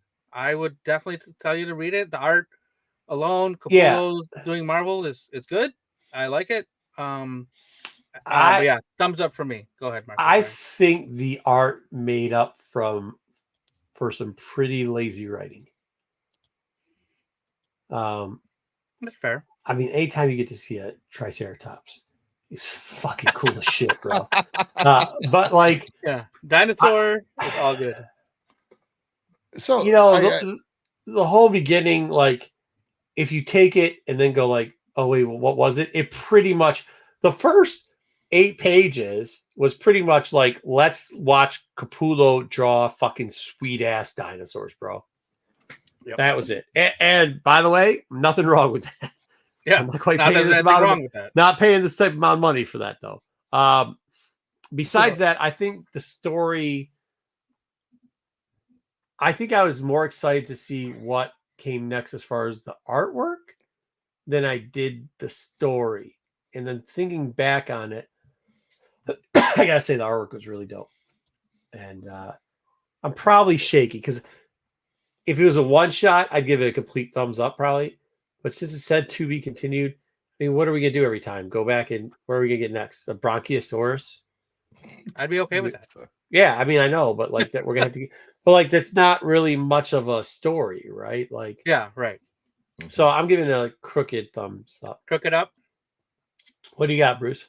At first I was like, oh, this is some alternate timeline going on here. That's what I figured. I was like, okay. And I really like the art. There was a part where you see the 3 characters, and then they skip a whole part of where it need to show what happened, Yeah. how they Yeah. ended up where they ended up, and I was very disappointed because I was looking forward to that. You know, with the characters that they're facing in the book, it was. I'll give it a crooked thumbs up because I kind of I want don't to know, spoil the end of that. it could have been a lot better with the writing. I feel like we might get like a flashback or something to explain some Which of is, that. I just What felt is it? okay. What is this? The Alkalite? Yeah, I mean, Yeah. Flashback to it's That's lazy. kinda what it I get is, it's yeah. lazy. I get it's lazy. Well, here's the other thing too. Like the last, like, there's a certain character that Wolvie talks to, and the back and forth. All the other back and forth was kind of bullshit, actually, when you think about it. But at the very end, like the very last 2 pages, and I'm not going to say who it is because it's kind of a surprise. But the back, you guys will know who I'm talking about. The back and forth between that one character, the one character you didn't think was going to be there, and is there. That was very good writing. But like, is that enough to keep me like? Because then too, I was just like, oh, I kind of think I see where they're going with this, because they did But one before in a What If, like they did something with that character in a What If, and it seems like they're going that route, and that's why I'm kind of thumbs. Like I'm gonna give the next one a try, but if they do that, I mean, this is probably one we're gonna have to review number 2 on. You know what I mean? I Yeah, will I want to say, see where. Sorry, go ahead, Brewster. no, I was gonna say, if a new reader picks this up, they're not gonna know Oh, lost of shit. where this story is coming from, and didn't read Asteroid M and Alkalites, and it's, and they don't even tell you to go back and read. Yeah, this that and is the that. one part they should have told you to go in. Yeah. Well, even when they were in Savage Land with, when they were on Savage Land, like I kind of missed it, I guess, in the first page, because I saw that they were, they said what they said. I don't want to give it away, so I'm not gonna say much. But like, obviously, if there's dinosaurs, they're in Savage Land.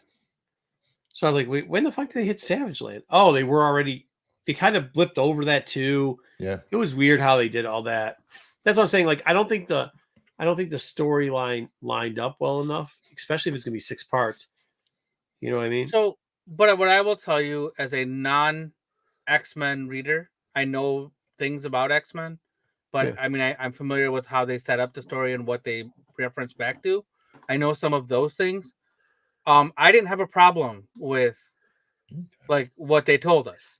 Okay. The art, like you said, carried a lot of it. The Mhm. story wasn't like the best, but it's 6 issues. I would like to know what happens next. So, as a non Well, I mean, X-Men reader, I will tell you that I definitely want to know. Obviously, with that ending, I want to know what the next step is. But like, it was an okay read. Like better than any other X-Men book that we read recently. So, Did you, Bruce? Did you get the vibes of a What If with that character?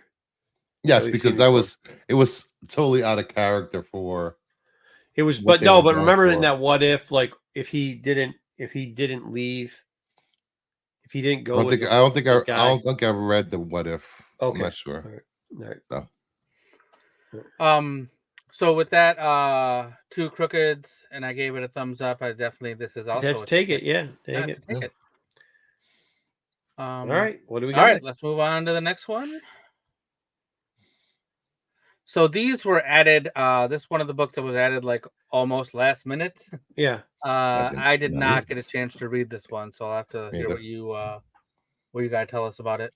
So here's, I mean, if you've watched the show too, you know that I have I'm friends with one of the guys that does the book. So I try not to speak on his book much because it sounds like whatever. I will tell you this. And I've given his stuff when I don't think it's good. I've given it bad reviews before. Mm-hmm. We saw it a couple weeks ago. But, the pace at which they're moving Local Man in, the joke about Local Man, the Midwest. So like Local Man now is like Florida Man. Like literally, like he gets the name Local Man because he shows up in the headlines as Local Man does X, Y, and Z, just like Florida Man. Okay, so that's a gimmick on it. And he's in a town called Farmington mainly, which is I actually lived in Farmington for a bunch of years. And it's nothing like the one in the book, but it's supposed to represent any Midwest town. And he has gone from, and they still show like that 90s superhero, like back end stuff. But the book has moved on to a place where it has kind of almost been it has vibes of kind of not quite The Walking Dead, but if The Walking Dead and the Umbrella Academy had an illegitimate kid that wasn't infected by zombies, it would probably be Local Man. I mean, it's good. Like it's kind of it's almost got that early Moon Knight vibe, right? Mixed with like that new genre of writing, that Walking Dead genre, that Umbrella Academy genre of writing. You know what I'm talking about? Like that, that type of feel. You get what I'm saying? Like, how else can I explain it? I'm trying not to ruin it, what's going on in this book. Me too, Kingsport. Me too. Yeah, but it's good. Like I was worried, like, because they got to the bottom, like the first arc pretty much got to the bottom of, for those people that didn't know, he was a superhero that got banished by other superheroes and he's not allowed to use his superpowers anymore. So, but they got to the bottom of that pretty off. He's still not allowed to use them, but he kind of uses them with a ski mask on and then doesn't say it's him, which is kind of funny. That's why they call it Local Man. Kind of Ronin style. Yeah, but people do know it's him. Like people know it's him, but since they can't prove it, they don't know it's him. And then he kind of does the Ronin thing, right? He does like that, but like, and he's got like a hillbilly friend that's like his cabbie, kind of. Like you got to read it. It's very interesting. I'm surprised. I was actually pleasantly surprised at how this book was going. Give it a try. Just after 6, pick it up. I think we're on, what number is this? Is this 13 now? 13, yeah. Yeah, after 6, if you want, pick it back up, go through it a little bit, get this arc. This arc's going pretty well, so I give it a thumbs up. Thumbs up. Thumbs up. So I didn't read it. Bruce, you didn't read this either? No, I'm not in the. I was debating. There's like 3 or 4 books that I was debating putting in here, and I was going through Destro. I went through Redcoats. I didn't want to put Redcoats because I know Pete's been wanting to review that, and then there was Exodus, which was also really good this week. But I figured, I'm gonna leave those for Pete the next time we're here, and I'll do Local Man. Exodus and Redcoat are part of Geiger universe. Yeah, the Geiger universe. Okay. Redcoat still sucks. Then you did put in not for me. This one. I didn't read this one either, but I did see that you put this in here. Speaking of Walking Dead and vampires, we've reviewed every type of vampire there is. We've reviewed DC vampires. We've reviewed Marvel vampires.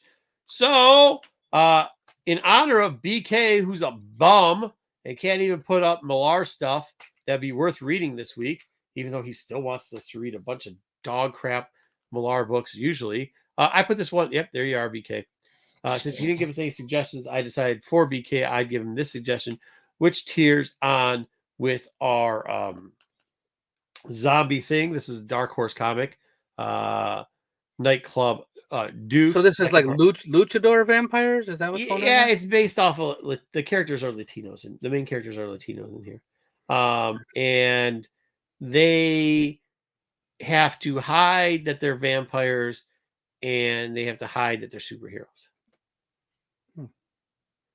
It sounds horrible. Yeah. It sounds absolutely putrid. Some of the parts on it really are. There's like a guy in the back somehow scores 200 basketball points and says, in a game. It's like, I was just practicing.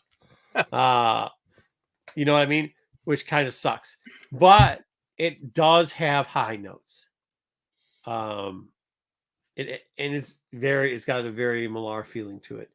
It's got a very it's almost got a what Hitman? What's the one with the girl and the what was the one he did with the one that became a TV show? Jupiter's Legacy. No. Didn't he do? No, he didn't do that one. What's the one that? Huh? Yeah, Kick-Ass. Kick-Ass. Yeah. It kind of got it's got mature. Like if Kick-Ass was a little bit more mature, have vampires in it, that's kind of where we would kind of have a feeling here. So Right. yeah. Right. Millar is in Kick-Ass. You Thank got you. it. Yeah. So that's it. I mean, the two on the left are kind of like a couple. The one on the right kind of gets into a little bad situation here. Nobody's going to read this book. I'm giving it the bottom line is in a couple weeks, you're going to find this in the dollar bin. And when you do and you're bored, you pick it up and you might be surprised that it's not as terrible as it looks, I guess. And sometimes you get a thumbs up for that. Sometimes you get a thumbs up because it's not as bad as you thought it was going to be. So I'm a thumbs up and take it. I enjoyed this book. I really did. Thumbs up and take it. Mm-hmm. Yeah, take it. Well, so go ahead. Sorry. Go ahead. No, go ahead. You read it, Bruce? Sorry, I read my it. bad. I thought you said you didn't. My bad. Get rid of the No, I tape. didn't read the prior one. Yeah. I actually liked this book. It was anything with vampires. I will agree that whole scoring 200 points in a basketball game was stupid. Didn't need to be there. Yeah, that's Nah. And, vampires pretending to be superheroes was I wasn't expecting that. But it did sound like it sounds like a stupid idea. It sounds stupid. It sounds so stupid. It actually worked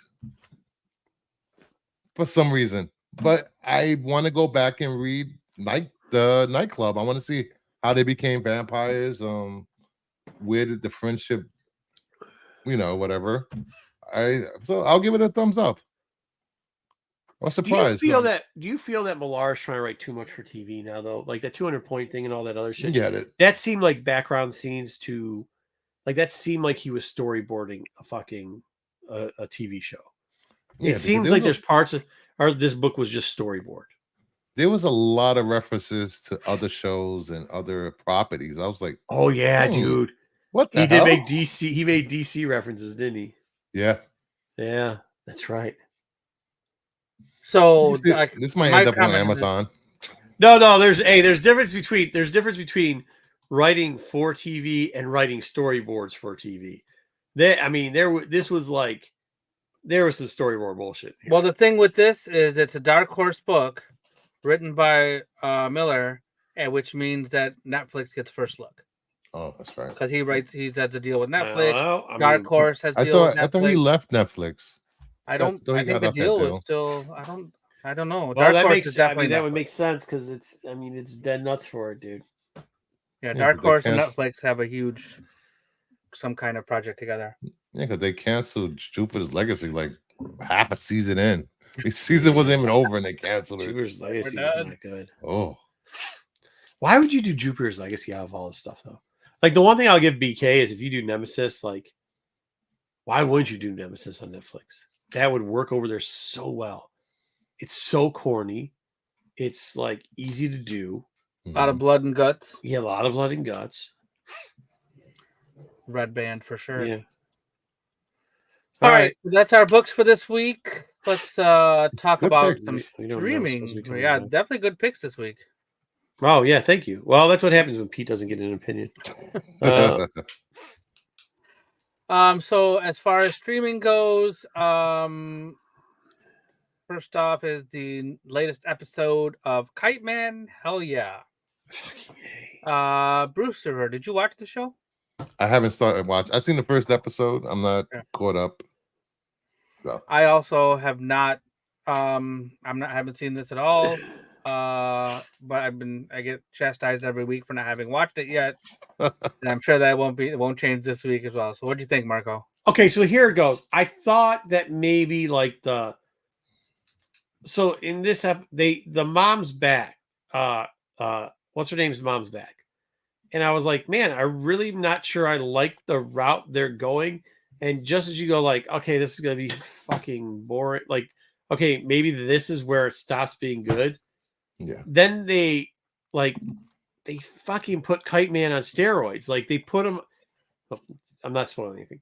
Not like that. I just did, but they didn't put him on steroids. But what I'm saying is like, then they go over to that character and make that character like, who cares about the mother and everything else? Like, oh my God, what are you doing here? Now, like at the end of it, I was like, damn it, I just want 15 more minutes. Like I thought at the beginning of the show, I was like, okay, this is the episode that jumps the shark, right? Like this is the jump the shark episode. By the end, I was like, oh damn it, dude, can I just watch another episode, man? Can I Just give me just another one. watch another episode? So They're short too, right? They're like What episode are they up to? I don't know. Five, I mean, six? it's got to be like 6 or 7 at least, yeah. because they dropped. There were 2 to begin with, and then it's Oh. been a few weeks now. Dude, My I'm guess telling is you, 6. Kinks, it's great. Give it another thumbs up. Keep watching it. Keep going. The one character, what's her name with the cat? Hilarious. Dude, what they've done with the head lady, the lady with just the head. Can't The one on the remember her cover name there? either. Getting Yeah. kind of tired. Looks like But volcano. well, we got Mr. DC here. You should know all these characters. Love it. Just love it. I just No love idea who everything that they're doing. is. It's really good. That's like a D-list character, maybe. I don't think. Yeah, I don't think Harley Quinn's not in this show yet. I don't think you need to watch the Harley Quinn show to get any of this show. You don't need to watch the Harley Quinn show to get any of this show, because I haven't actually watched the Harley Quinn show. Harley Quinn is portrayed in so many different ways, Kingsport. Like, I mean, if you look between the animated series, the movie, Malice? her own television show. Yeah, Alice. Yeah. I mean, there's so many different. The new animated series, like the Harley Quinn's, like there's so many different versions of Harley Quinn. But I mean, you don't have to watch the Harley Quinn show to watch this show. Harley Quinn doesn't really play into it. I know some people say it links up, but like I didn't watch the Harley Quinn show, and I think it's loosely connected, right? So I get it's in the same like universe. All right, and there was one other show that was the Umbrella Academy, the final timeline. So this is about the last episode, and I enjoyed the majority of this show, but the last episode, it sucked. Oh, it was like that. What? That's what we're doing? That's it. And not only that, they made it extra long for no reason. The last 25 minutes of that could have been 5 minutes. It just could have. And even at the end of that, maybe it wouldn't have sucked so bad, but like, it just, what was the point? I would have rather not even had to see. This is the thing. I typically would like always want an end to a show, right? But sometimes, and this show has proved this, it's not always great to get the end. Sometimes if it gets canceled before the final season, maybe that's what the fuck should happen. Wow. The last 30 minutes of this show, as good as the show was up to that point for every season, was an abomination. It was embarrassing. It was dragged out. It literally just, you knew what was going to happen, and then it happened, and they telegraphed everything to you, and they told you everything, and it played out exactly what it was supposed to. It was boring. It was stupid. What's the Elliot guy that plays Victor? The overacting the whole freaking time. Just a terrible amount of overreacting. The only good thing I will say is the young man who plays Five.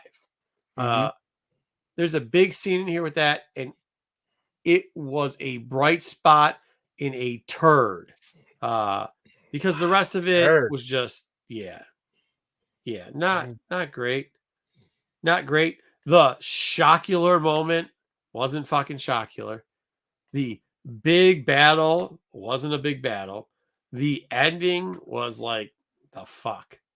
So yeah. Well, I mean, hey, some people like to eat turd sandwiches, man. I can't tell you what. Yeah, I mean, I'll be honest with you. The last episode really ruined it for me. I mean, overall, I still love the series, but like, this was like, hey, The Sopranos where they just play a song and the fucking lights go out and people are like, oh yeah, this is the greatest thing ever. No, it wasn't. That was stupid. This is right along with that. The ending of this is stupid. Tyrion walks like for the whole episode in the finale of Game of Thrones. Yeah. Yeah. Just stupid. 6 seasons were pretty good. That's what I'm saying. Yeah. That's what I'm saying. Did you watch this? Yeah, I watched it. Yeah. I thought there was more episodes because the way it ended was just like, wait, what? It's over?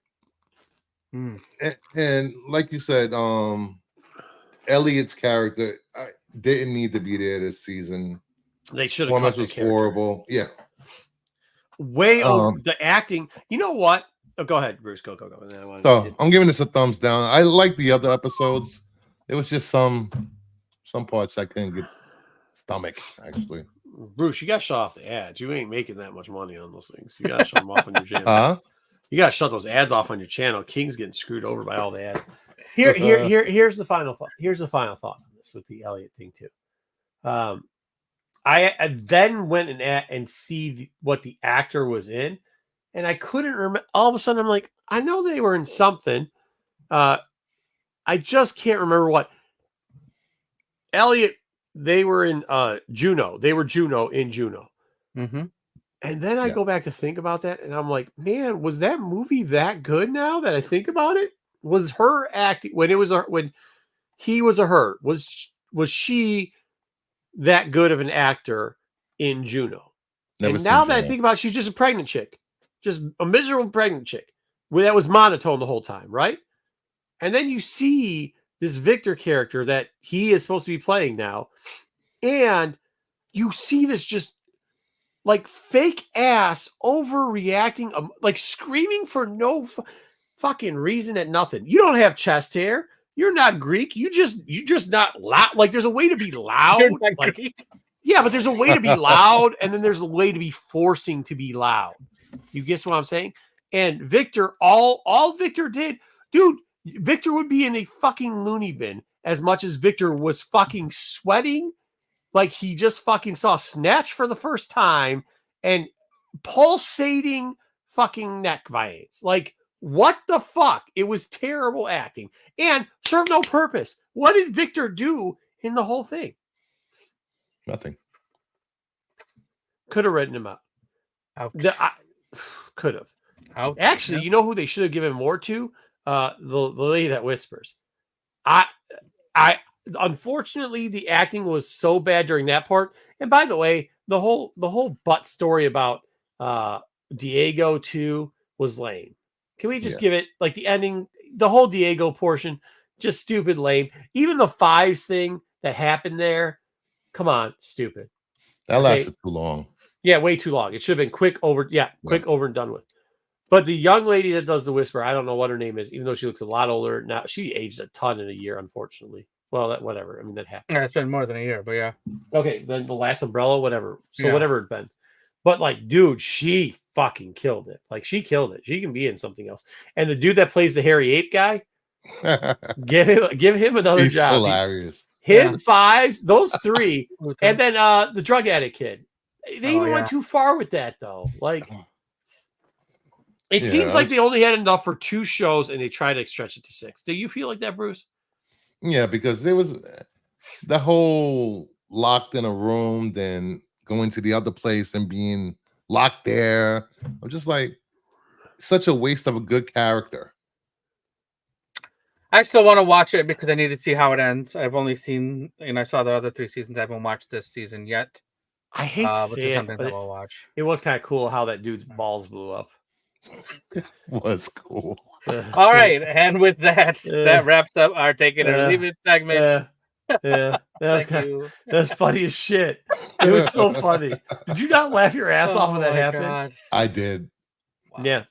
All right. Well, that's Take It or Leave It. So I will say this: Doom Patrol is way better than Umbrella Academy. Oh, nice! I gotta watch that. Is that on Max? Yes. Okay. Doom Patrol. Is there another season coming out of that, or no? It's just 4 seasons. I thought the second season was kind of slow. Doom Patrol to start off, so I never watched it after that. Yeah. Go back and watch it. It gets good, really good. There's no hope in dope. Yeah. Yeah. God, the ending was so I literally just like, I go to the wife and go, huh? And I go, what'd you think? She goes, eh.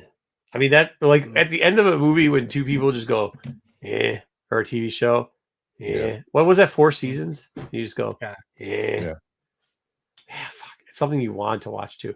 All right, we're going to Under the Radar. Hold on. All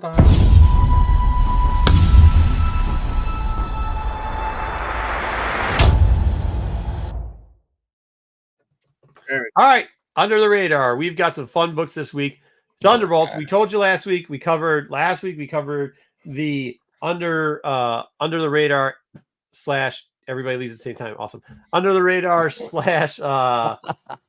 C to D list characters that could be making an appearance or would be having an appearance in the Doomsday stuff, or at least let you know about some first appearances there.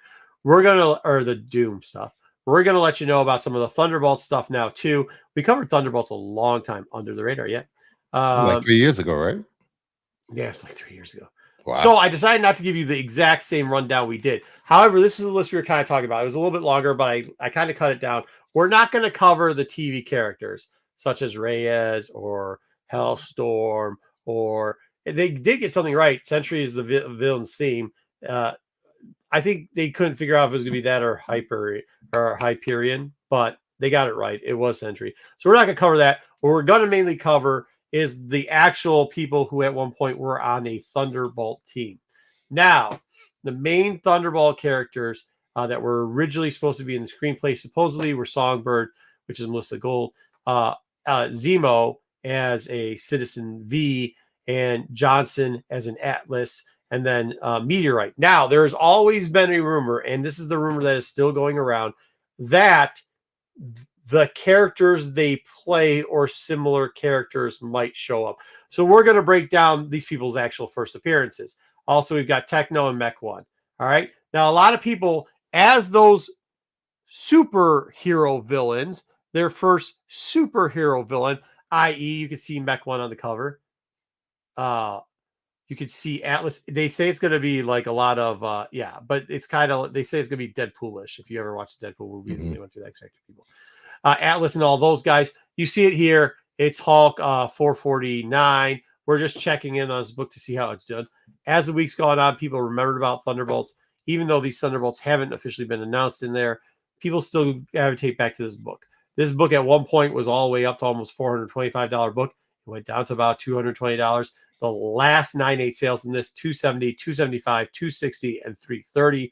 Raws are back to averaging over $50, which means that it's back to where it used to be 4 years ago when they first mentioned Thunderbolts.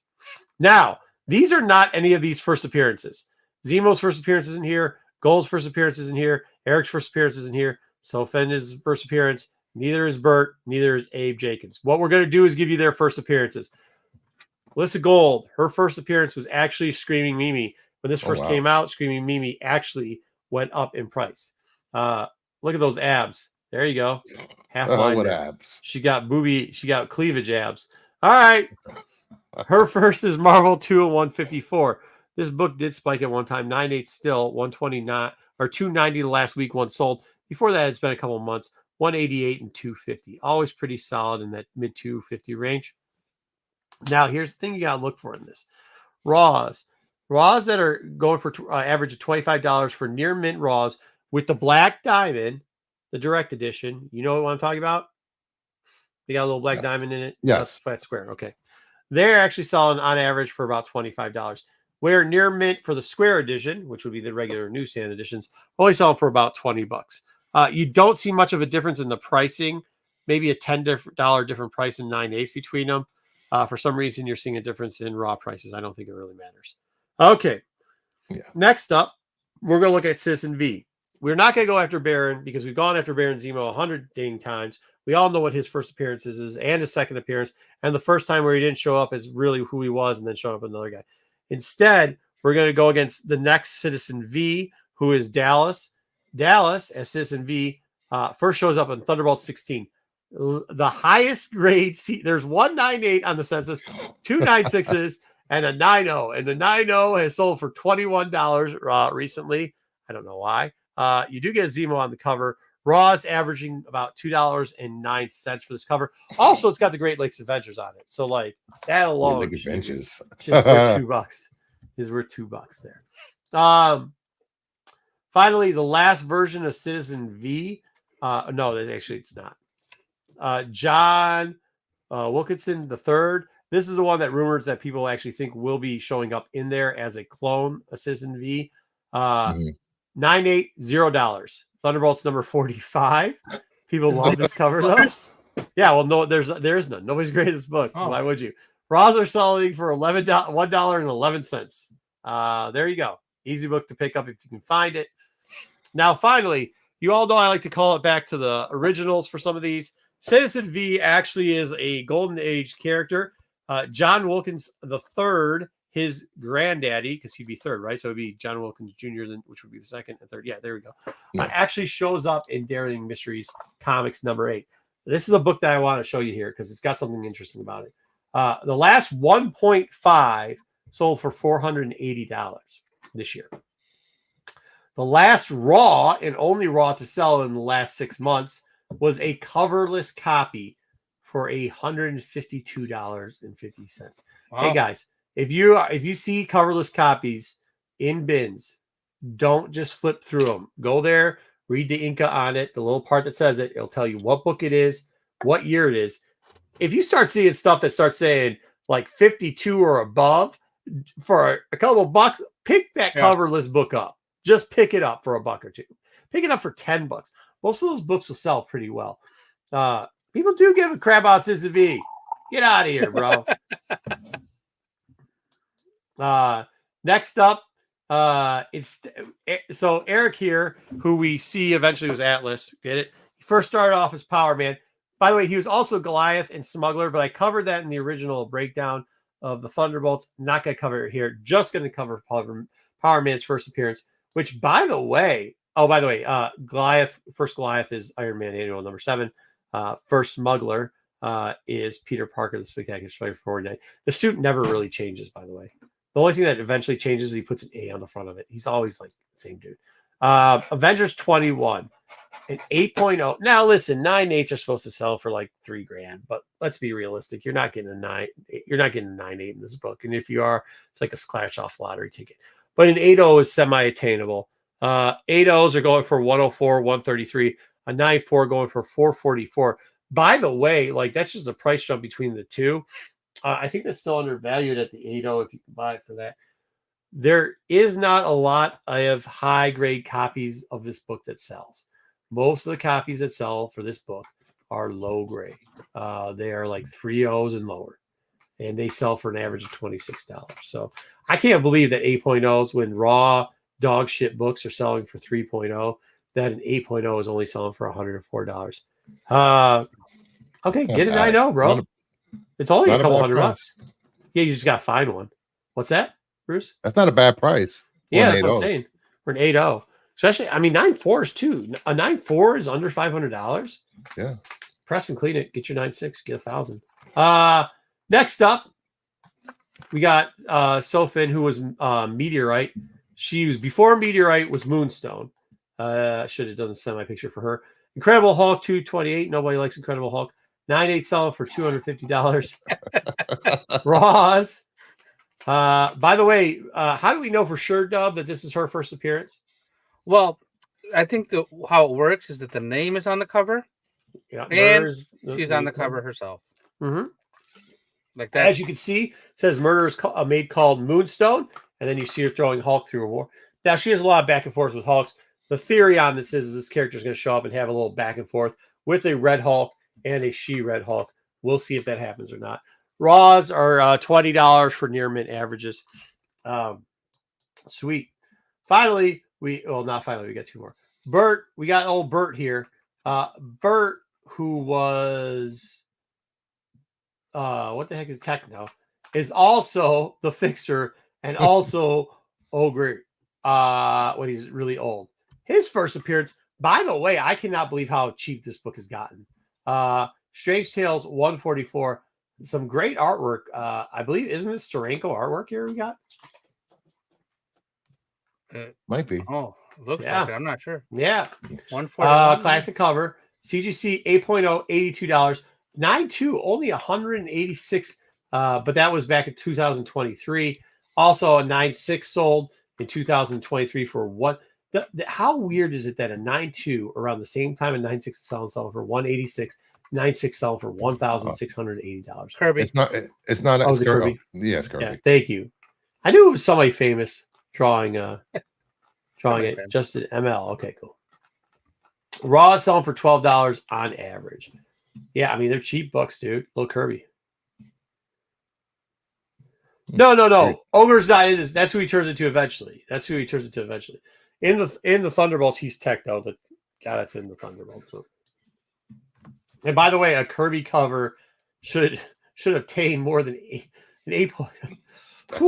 It's got like 4 first appearances in it too. I don't care. It could be a first appearance of nobody. Dude, you can see books that sell this week. Look at Zantana's cover, the ones you're probably spanking to. That ain't got first appearance in it. Ain't new art, and it's still selling for more than $82 in an 8.0. All right, Abe Jenkins. Abe Jenkins was the original Beetle, the Marvel Beetle, the true Beetle, not like that bullshit blue Beetle. Hey. Strange Tales. Look at the number on this. Strange Tales 1, 2, 3. All right, Strange Tales 1, 2, 3. CGC 7.5. This has probably got the most amount of sales recently. $265 for this is not a book you want to auction if it was a fixed price. $126 at auction, $140 on auction. Okay, all in the same area. Raws, however, for the same grade, this person actually labeled it as a 7.5. He sold a raw for $265, the same as what the graded 265 had. I don't know what type of clown buys it. I looked over the pictures. The only thing I can think is they thought it was better than 7.5. But there's grading costs, bro. Like, you can't just put 7.5 on something and get the same price. Or you can. It's the internet. People do that. Yeah. Average mid grades. I'm talking average mid grades between, like a 4.5 and a 6.5 sell for $68. Also a really weird turnout for money. $68 for that. Low grade is always better than no grade. No grade. Those are selling for $20 in low grade. So there you go. Pick it up. Cool cover. Plus, we know it's Beetle's first appearance. And how do we know it's the Beetle's first appearance? Says it on the cover, and he's on the cover. There we go. Winner, winner, chicken dinner. Hey, give him the bell. Jesus. Oh, jeez, Cal. Ring the bell. He got it. There you go. All right. Got a couple more. Yellow Jacket. The only reason I put Yellow Jacket here is because I think she looks funny, especially in this picture. Yellow Jacket, which does become one of the Thunderbolts. CGC 9.8. Plus, she was in the list of people that were going to show up. They actually used her real name. This is her first appearance. CGC 9.8, averaging $100. At one point, when the rumors first came out that she was going to be in this movie in the original script, there's a high of $325 for CGC 9.8. That book has now fallen to an average of $100. I mean, I think 2 books sold for 100, one sold for like 105, one sold for like 94 or something like that, 95, somewhere around there. Yeah, dude. Raws are averaging $8. There you go. The Avengers 264. Wow. Right? Yeah. Anyways, then we get Mercy. There's plenty of pictures of Mercy. I was about to put up a Spanker Vision of Mercy, but we put a lot of Spanker Vision pictures up lately, so I'm not going to do that. I'm just going to give you this crazy chick. And, apparently we've got King in there. He likes crazy chicks. Joe likes crazy chicks. She's crazy. She's crazy and has a direct link to Red Hulk and she was with the other Thunderbolt team. And she has the original Hulk too. Abigail Wright. That is what her name is. Look, Gray Hulk getting ridden on her back by Abigail Hulk while he's screaming. It looks like she's pegging him. The Incredible Hulk 338, CGC 9.8, $72. Raw's $5 average, $12 for Newsies, and that's what they average there too. Very cheap book. I know some of you fetish boys will like this, so there you go. Well, this is also pencils by Todd in here. Oh yeah, it is a Todd written by Peter David. There you go. I tell you, Peter David he plays with the lines a lot. All right, and that's all we got. We didn't get into too many for you, so we gave you some extra books that were pretty cheap to go look for and hunt for. Now, those are the actual first appearance of the characters. It's not what they are in the costumes as Thunderbolts, but those are the characters' actual first appearances. So, you get what I'm saying? They may not actually be the same character in the movie. So Abe Jenkins, and if they go this route, Abe Jenkins is he's right there. He's Mach 1, 2, 3, 4, 5, 6, 7, 8, 9, 10, which is on the cover of Incredible Hulk 446. That's him getting beat up by Hulk. So everybody had the theory that these characters, this group of characters, was going to be in the movie because it was going to be like the Deadpool thing, right? Where they eventually take over, they become the Dark Avengers, whatever, everything else. The new theory is it's going to be these names. It's going to be Melissa Gould. It's going to be Zemo. It's going to be Eric. It's going to be Carol. but it's and Burton that, but it might not be them as that. It might be their actual first appearance characters. Her first appearance is as Mimi. There's like 3 different appearances of that Citizen V. It's not gonna be that guy. It's not gonna be the old guy. His first appearance is as Power Man. Hers is not Moon Knight. It's Moonstone instead of whatever Metrolite or whatever Meteorite. And your man Ogre, when he's old, originally was the Fixer. So that's what you got there. That's kind of how we went over it. Usually Pete does a better job explaining what I'm saying than I say what I'm saying, but that's why I gave you those books. Look them over. Damn, I can't believe some of that stuff. That Kirby Strange Tales is going to be on my hunt list for how cheap it is. Dirt cheap. Dirt cheap. Prices for these first appearances. Yeah, that's the thing. Yeah, so many first appearances in there. I mean, that's what the whole point of the Under the Radar is, right? You get those. Right, it is. You get the first appearance of it. Well, that's the thing. A lot of people think it's the first appearance. A lot of people mistake that. And hey, listen, man, I'm all for it. Buy more of them because I got more to sell. That the Incredible Hulk 446. They think that's the first appearance of the Thunderbolts. The team, it is, yes.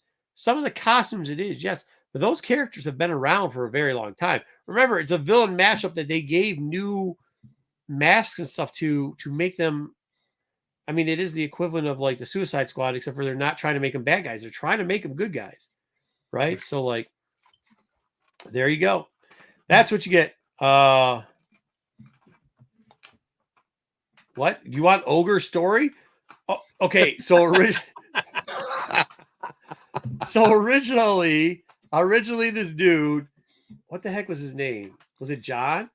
He's like this guy who's good at tinkering and stuff, and they call him the Fixer because he can fix a bunch of different stuff. So for like 50 years, he's the same character. Then he later comes back as a character of the Thunderbolts team. He gets a darker shade of skin color, and they give him cybertronics, and he becomes Techno, where he can now plug in because he's always had this great brain on how to figure out mechanical stuff and everything else. So then he gets into all this technical stuff. They end up calling technical. Further down the timeline in the future, he then becomes Ogre, which is an old man who is also technically sound and mechanically gifted. It's literally the same fucking character, but then they give him older glasses and longer fucking hair and lighten his skin color. The end. That's it. That's the story. That's it. Good. That's it. He's a D-list fucking character. What do you want? He's a fucking D-list Forge. Forge ain't even A-list. He's a D-list Forge. What do you want? But he can't create 2 weapons, really. Yeah. Of course he knows Kingsport. He knows.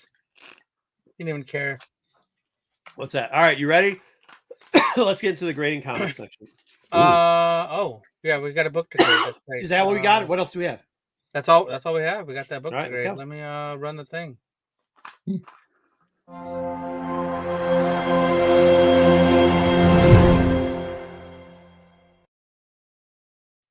it work? Yes.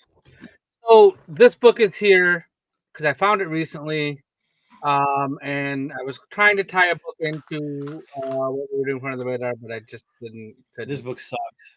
I wouldn't grade this thing. It sucks, but it's a newsstand, and you know those collectors, they love this newsstand stuff, so that's why I got it.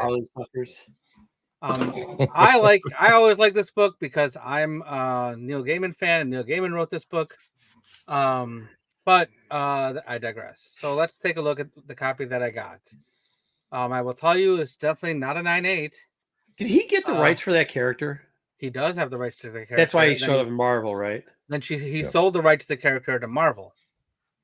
Like he sold it to them, so he doesn't have. Oh, is that what happened? He sold it for. So we're talking about Angela. Yep. Yep. She was a Spawn villain. Spawn number 9 came out in 92, I believe. Yeah. And then in 2093. 93, okay. 2017, he sold it to Marvel or something like that? Yeah, because they had the big dispute with Miracle Man and Todd and Neil, and so they were fighting over those rights, and then out of all that, Todd promised that he would get the rights to the characters that they created early on with the Spawn stuff. So wait, what was the fight with Miracle Man?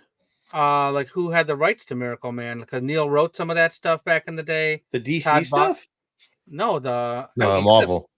Eclipse Marvel Miracle Man. Yeah, Okay. yeah. So there was disputes over rights. They went to court over things and ended up where Wait, why was Todd going into any dispute over that? because he's bought the rights to some of that stuff. I think I don't know all the. Oh, I is read that the what details happened? at one point.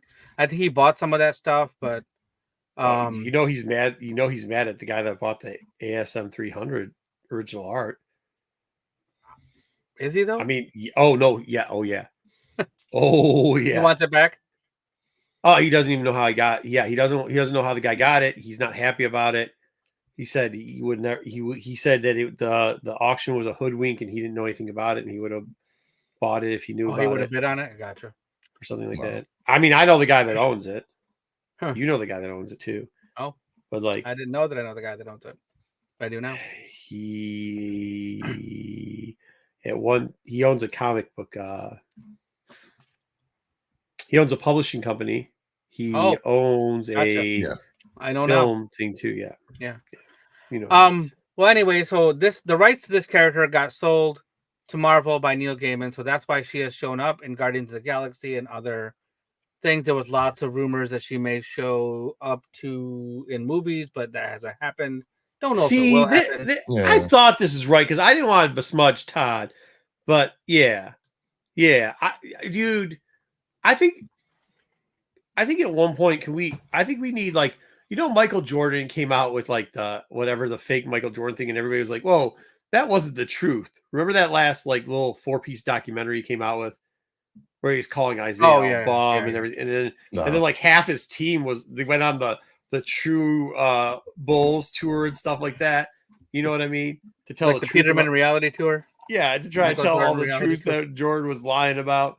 I think somebody needs to one day go on the image, The early image reality. the early tour. image, because they sure are telling some tall tales about what happened there.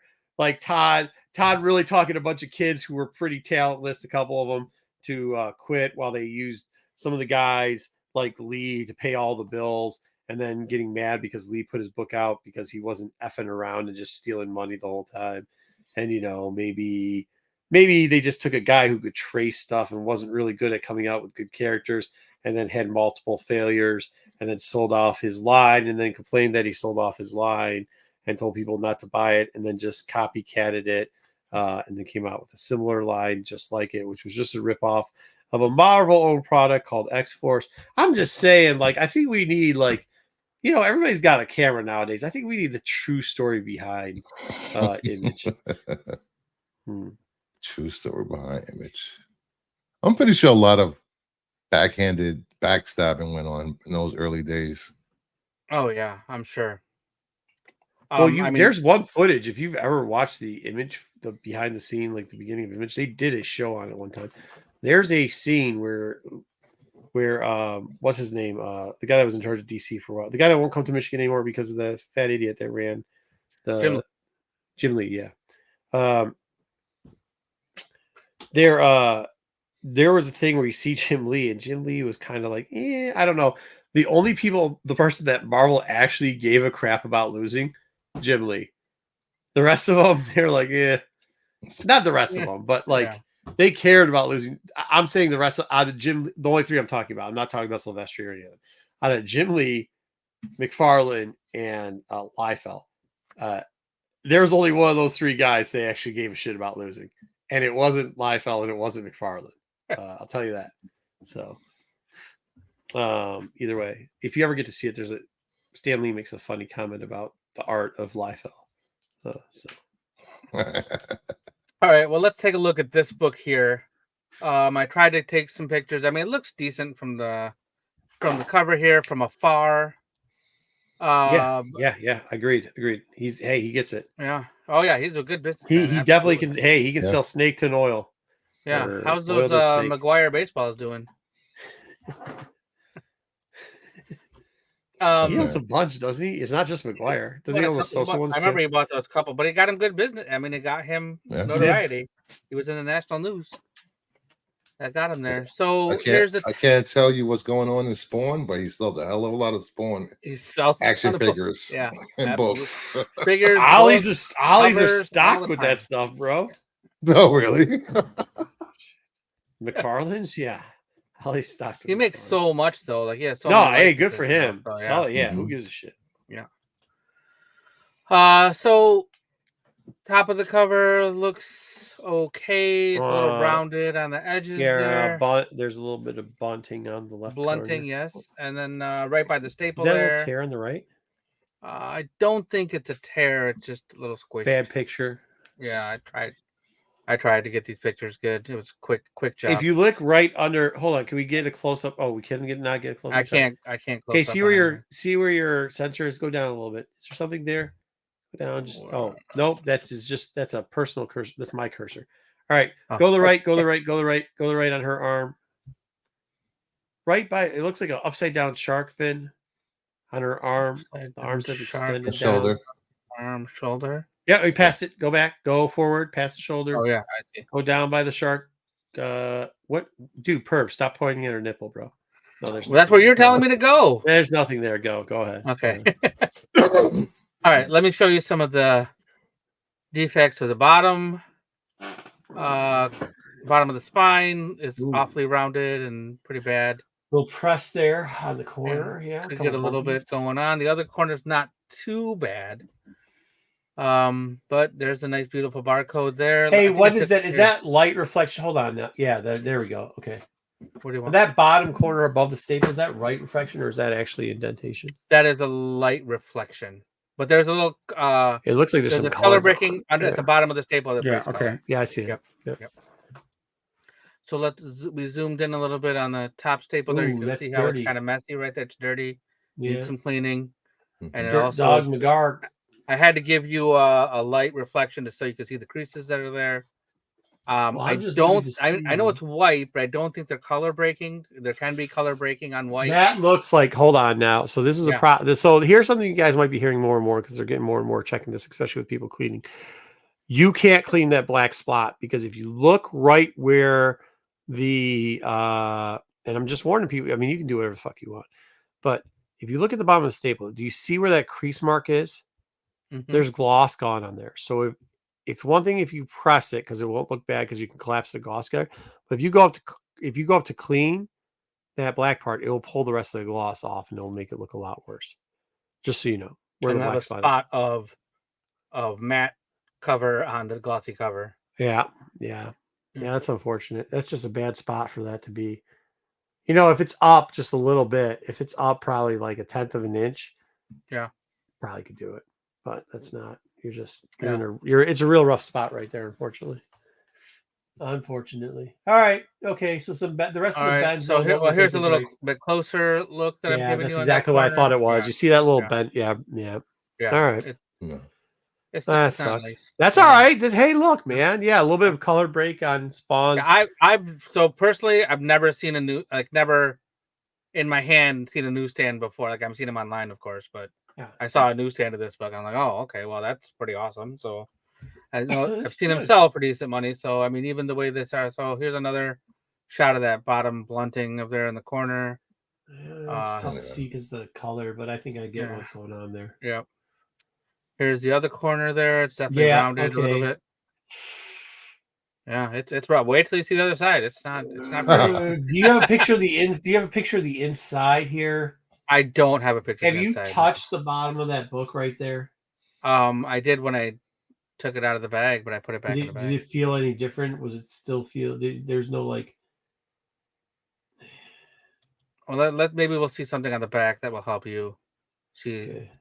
So there's the top of the spine on the back. Nice little color breaking crease up there. Okay. And then in the middle, I'm okay with all this. Yeah, and then in the middle here, you see a little break right there. Yeah, break there, a little break underneath it too. Yep. And then here's the bottom. So on this side, it's not so bad, but you can see like the corner here, like that's the corner you're asking about. So I'm asking texturally about. Yeah, that's all right. No, it was that corner, I think. Yeah. And then let's see if I got a. Do you have inside front cover? I don't. I don't have this is That's the what I last need. picture that I have. Okay. And then I have It kind of looks like the one. fibers are like a little frayed. Yeah, like it got pushed up, like Yeah. Yeah. somebody, messed it with their thumb.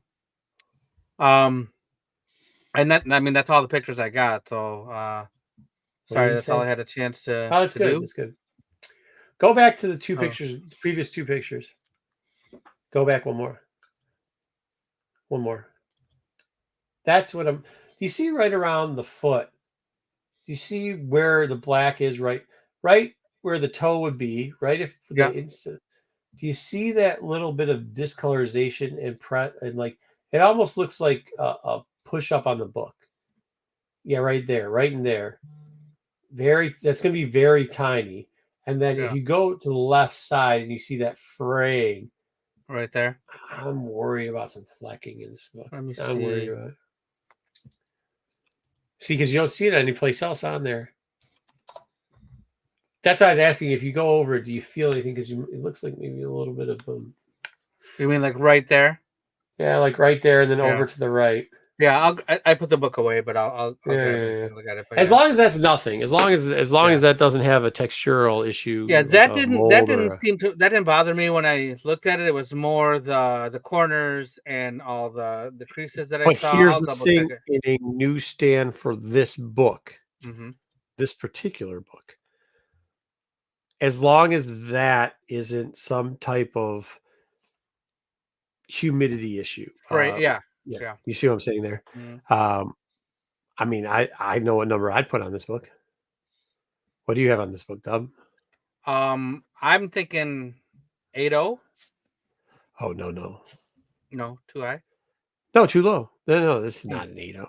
You're I okay. thought it was an 8 because of all the creases and stuff. No, I I haven't mean the gotten it creases cleaned or too. I anything. mean, are we saying like? I mean, most of that, like, And it's dirty. yeah. I mean, the dirt's you're gonna have an issue with the dirt, which will be fine. But that dirt, you manifested it, like you made it so big. Yeah. Now let's go over here. Okay, hold on. Let's go over here. Let's see. Yeah, Double you have check your our list. I have my list. So this is where you're saying it's at. Okay. Very fine range where the number of defects begin to increase significantly. The range of severity from grade to grade becomes broader. So what they're saying there is like instead of doing a 1/10 of an inch, because a 1/10 of an inch is always what they see as a standard for ticks in the 9s, right? It's a 1/10 of an inch. That your inches, it starts becoming an inch to 2 inches, 3 inches, doesn't really matter, right? Like what's a 1/2 an inch? What's a 1/10 of an inch? Where a 1/10 of an inch in the 9.0s, it's very strict after 3, right? And like you can double it up so you can have 2/10, but that would be count as a 2. Handling defects are allowed. There was a little bit of handling on that as far as the black smudge. There was a little bit of rub on the portion to the left, right, lower. It looked like mid to lower staple. On the There spine, yeah. was a little bit of storage issues. It looked like a storage rubbing situation. There was no tears though, no splits. Staples were all there. There's no pieces missing. This is the one where it's an 8075 if we have an environmental defect. And that's where I was concerned with around the boot area. But if that is not an environmental defect, you're above an 8.5, bud. Oh, sweet. Yeah. Yeah. Especially if you press it. I mean, like, I mean, that's like, look, man, like the 8.5, like there's gotta be, I mean, they're telling you that you have multiples and leniency on that. That book from afar, just first appearance, it's not a 9.8. Right. But it's not like it does not look like an 8.0, right? And that's something you have to take into accommodation. Remember, they don't just put it on the black right away. They look the book over first. They go through it. We didn't get to see the inside. We didn't see color. Yeah. We're doing this purely on thinking that we do not showed you, that there's not environmental defects, right? There's not environmental defects, and what we could see. And now we did get a little bit of glare there. There could be some gloss off there, couldn't have. It just is how the camera angle goes. But a lot of those, when I was looking on that left side, I mean, shoot, even Bruce could press those out without breaking color. So if that gets handled, if that gets handled, and you'll see some of that dirt come up, right? You'll see it in the Mhm. press. Some of that dirt will come up. All of a sudden, now we're looking at that book before we're handing it in, before we're turning the black light on and anything else. And we're looking, maybe in the 9.5 range. That doesn't mean it's going to be a 9.5. And then they start taking off a couple of those tick defects. Well, we blew those tick defects up. But how many ticks do we have there that were above a half an inch? I didn't see many, if any. No, Not maybe many. one. Yeah. All right, so here we are. This is the range we're kind of in with this book. 9.0 to 9.4. Small number of minor handling and storage defects are allowed. We had the storage defect on the bottom part of it. We had a storage defect on the back cover. We had the blunting of the corners. That works out well there. Stress lines, we had stress lines, but some of those stress lines, I think, once again, could be pressed out. There's two that are around the thing that I don't think will, right? So like that's kind of on the good day, maybe. If we're giving the guy a sack of hot nows with the fries and the drinks, 9.4. If the guy just found out that the girl that he's been buying sacks of hot nows for, and she finally says, "I don't like you," 9.0, right? Like that's where we're at. That's where we're at with that book. Yep. Several printing defects fall into this range, with most having little effect below 9.0. Defects are easily qualifiable as 9s. That's what I'm telling you. Like those are 9 defects. Those, like they are 9.0 defects in that book. We don't have tears. We don't have missing pieces. We hopefully don't have environmental damage on that. 50-50. So like I think that's the hardest thing for people to understand, especially with newsstand, is like people are always like, oh, newsstands are hard. They are, but the newsstand in a 9.0 to 9.4, if it's pressed, isn't that hard of a grade. That's the common grade for multiple small issues. And now remember, like even on me, because I'm seeing this and I'm going like, oh shit, I'm doing the thing like, like this part of your finger's an inch, right? So I'm going inch, inch, inch. I'm like, wait, this is an inch on a blown up screen, right? Like this is, it's roughly an inch. Your tip of your finger to this an area. You should measure it out so know where it is, because then way you can always do it. But it's an inch, so you do your inches. Well, hey, look, that thing's only this big. That's a tenth. We got 2/10, 3/10. 3/10 was the largest. I think I'd have to go back and look at it again. I am tired, mind you, but 3/10 was the largest indentation I saw. And by the way, I think I really do. Bruce, you press. I mean, Yeah. Most of those indentations look like. I mean, what did I get? 7 indentations, and 2 of them I have questions about. The other 5 pressable. Yeah. It's it's all about where they're located and how deep they are and how good of a presser you have. So the rest of it is you're not going to get away from the storage rubbing. You're not going to get away from the color break on the back. Right. You're just not going to get away from that. And you're going to get some lightening of that. And that, I mean, that's where I have that's where I'm really starting to worry about the environmental effect in that book.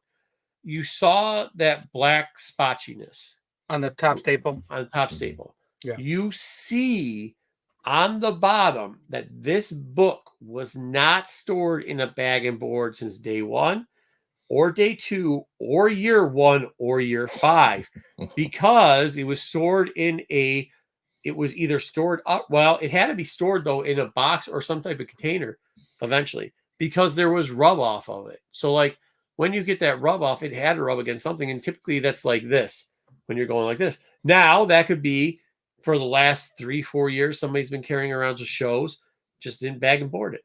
Right. Yeah. My guess is, you're right about, I don't know how many years it was not in a bag and board. And then the bag and board that I got it in, I mean, there's no way it was in that same bag and board for less than 10 years. Like that bag and board was nasty. Yeah, well, that adds up to it. Yeah, it was gross.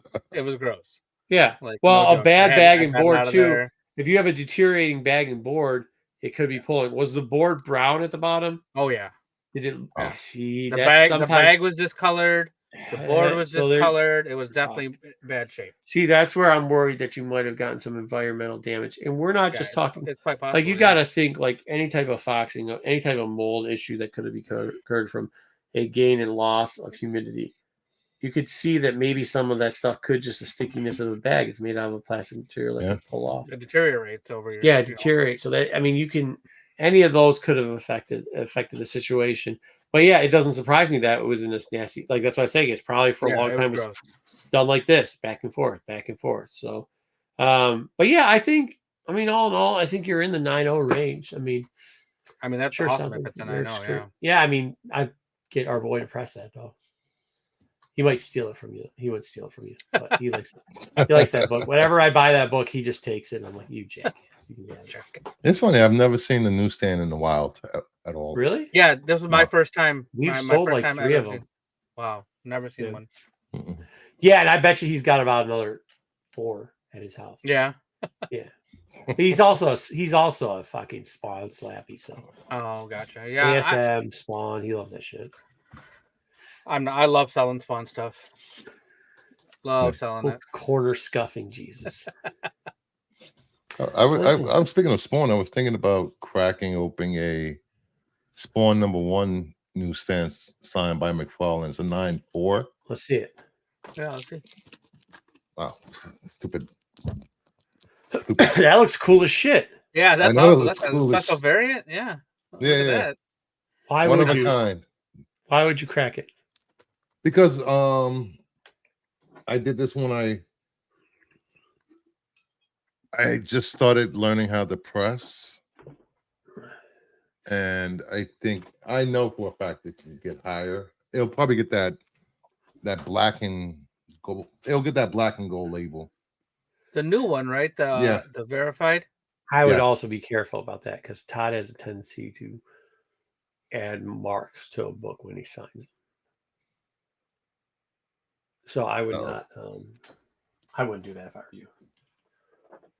I would not do that if I were you. I would leave that book the way it is. It's so tempting because you can see where it can be pressed out. There's probably like 3 or 4 spine ticks that aren't calibration. Are you All looking right, to let's sell see. it? Are you looking to sell it? Let's see. No. Try to hold it up to the thing. Hold Get on, rid of let me your turn background. the green screen off. Fuck it on. I can't believe I'm doing this.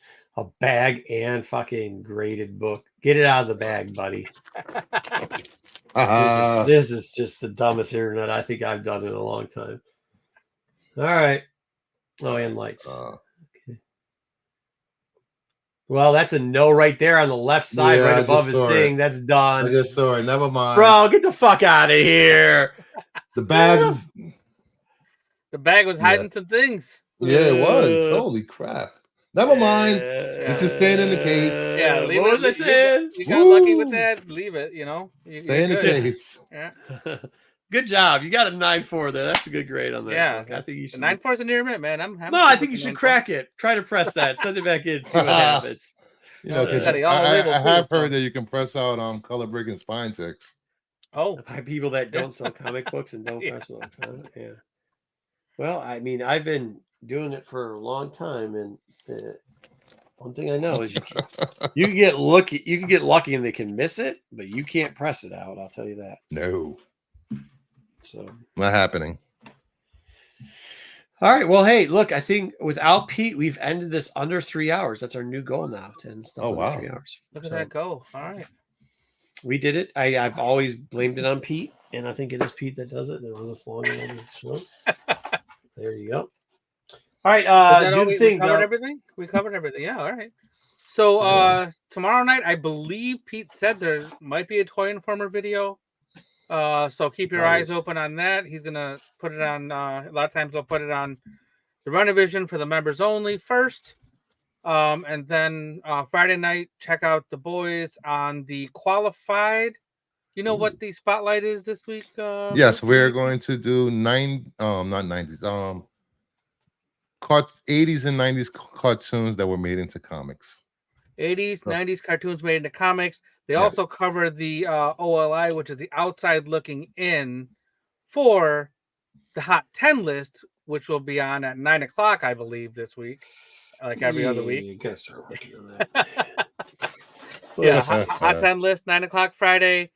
immediately following that, the qualified at 9:30 ish. Yep. Saturday night, check out the boys on SNS. You never know what's going to happen on that show. Sam's singing has been quite the highlight of a lot of shows lately. They give Sam some lyrics, and all of a sudden Sam is singing. This way, the copyright strikes are avoided, so we don't play the actual songs on there. I heard his rapping was horrible, though. Well, I give it up to Sam for Try it. he put it out there. So A for effort, buddy. I couldn't absolutely. Do it. Yeah, I wouldn't do it either. Hey, he does it. That's awesome. And then Sunday night, Dark Side Crew will be on talking all things Star Wars. Oh, we got something to talk about this week. Some news on Star Wars. Wayseeker tried to talk back some of the stuff he said a few weeks back. Yeah, I don't know. 23. He said we might be changing some grading. We might be changing some grading on some shows. Because one thing I'm not going to be is a hypocrite, and I said I would change grading if something happened. It happened. I see a lot of BSing and trying to walk around what's an actual announcement, what's not an announcement, what is an announcement. Thank you, Voss. We'll be handling that. Do know I'm not going to let none of that shit slide. All right. I let you guys all joke around, right? I let all of you here on Reddit joke around. I'm good with it. I get you shots in. But what I'm not going to do, yeah, you better get out of here. What I'm not going to do is when you guys are taking shots, and then I'm going every once in a while I got to shoot back, and we're going to get it on those boys over there at the dark side because there was a lot of this with Wayseeker and your man Dom about a lot of promises. If you need some, hey, even Bruce in the chat. Hey, by the way, I called Bruce in the chat earlier, toned it down, but the chat over here, I'll tell you what's happening because you can't say it's an announcement and not an announcement when they never announced something in the first place. So we'll be going good on Sunday. There is a rant a brewing. There is a rant a brewing. That's awesome, but I'm also looking forward to the next chapter, next section, next segment of the Domtober Presents script. He's got a whole script going. Oh, I don't know if you guys have watched that last Sunday. Check it out because it's just, I mean, you got Shadows the Empire in there. You got Mara Jade is a lesbian and girl. Talent. Oh, you don't even know how good it is. Watch the Domtober Presents. Hold on, Dub. Dub, I actually have a beef to pick with you on that one. Oh, what did I do? What I'm doing is he gets into that. You know what I'm saying. So what I do is try to position him back on track. And every time I do that, you go, you've cut him off. But like as we know, because we're friends with him, he gets into that. You know what I'm saying? Because you know what I heard. Because you know he gets into that. And I've got it now. I'm starting to be a Dom whisper. So to keep him on track so he can continuously tell the story, I have to reel him back in. I get it, but if you just let him go, like no, he gets into the stuttering thing. Give him like a minute, give him like 90 seconds, and let him go, and then ask him the questions. I get the questions you ask him 100%. You need to ask him the questions to clarify what he's saying. But he says, you know what I'm saying. He'll say, like he said at one point, he said, Zizor, you know what I'm saying, like. Zizor. Okay, so maybe it needs to be like once he said, you know what I'm saying, like 3 times. Yeah, that's what it is. No, but he said that's what it is. Let him say it 3 times and then you go. All right. Well, no, I don't think you've been realizing. I let him go unrestricted on Monday, and the panel was like, Bruce, you usually play the thing to stop him. I'm like, he wanted to go. I let him go. No, but here's the thing: if you don't bring him back, then when you have to stop, like the longer you let him go and then have to stop him, he gets mad. Because he gets into the thing and then he gets mad. So you have to pace it out. Because I mean it's great. He's very entertaining. The shit he says makes no sense. He has ideas. No, he has words, but like they're great. But if you don't, the problem with it is if you and I love Dom to death, but if you don't stop and bring him, like I'll let him say. I mean, we spent maybe 40 minutes, and he had maybe a paragraph. So he did a paragraph in 40 minutes. He got to talk all he wanted to. But if you let him go sometimes, and you don't like pause them and bring them back, then when you have to pause them because of whatever reason, he gets upset because you paused them, right? I don't know if you saw Joe created a little video for Dom when he wants to go on these little rants. I'm gonna play it for you.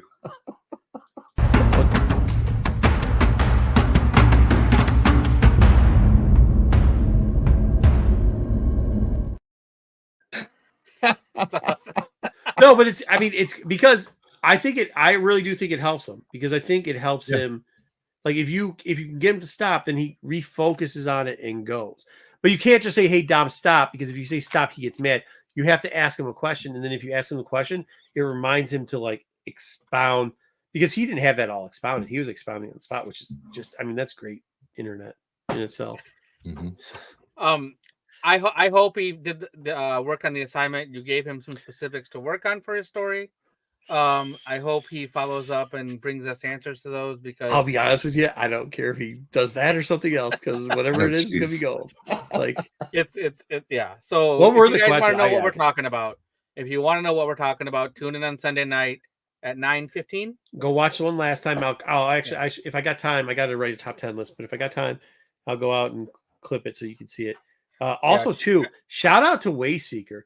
In an era when people are calling comics dead and everything else, he is finding ultra rare comics that are selling pretty well. And I'll tell you this, he did it in a shitty way. He is trying to rig the list so that he can get an index with books that sell all the time. And it's just not the rare or most expensive books. So he's trying to get it so that every time he goes over the index, he can update you with books that sell a lot, so you can see the market and where it's selling. Good for him. Won't let that shit stand, because we don't do that. But you want to know what books are actually selling, and he's giving you the. Well, I think he's pumping a couple books there. Yeah. Oh, jeez. We don't have easels over here, right? Got no easel. The only thing I do is elevate your guys' spirits. I trust Wayseeker. He has a very trustworthy face. He likes a blue bear. I mean, but he's honest about it. Yeah, sure. Star Killer, You could hide it. Talon, Luke. If you want to know what we're talking about, check out the last week's Sunday night show, Star Wars. And then this week on Sunday, you're going to get a follow-up to that. And then Monday, Pete should have out a Wednesday watch list for all the new books coming out next Wednesday. Can I just double back to that? Just within 30 seconds, names that were named in Dom's story, in the storyline that he was telling us. Not before I said, "Oh, how many characters can you name them?"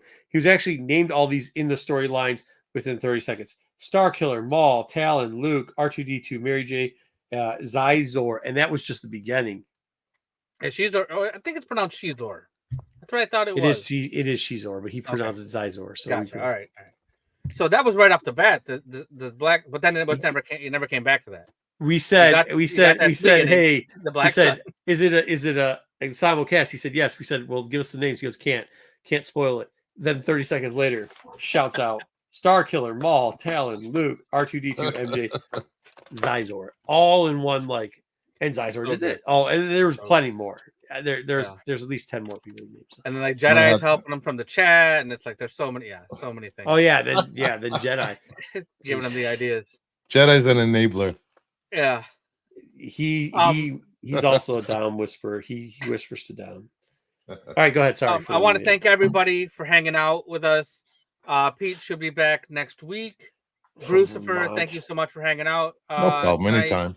And jumping in. Yeah, absolutely. You're awesome. And thank you to everybody that's been hanging out with us in the chat. It was good to meet some new folks today. I met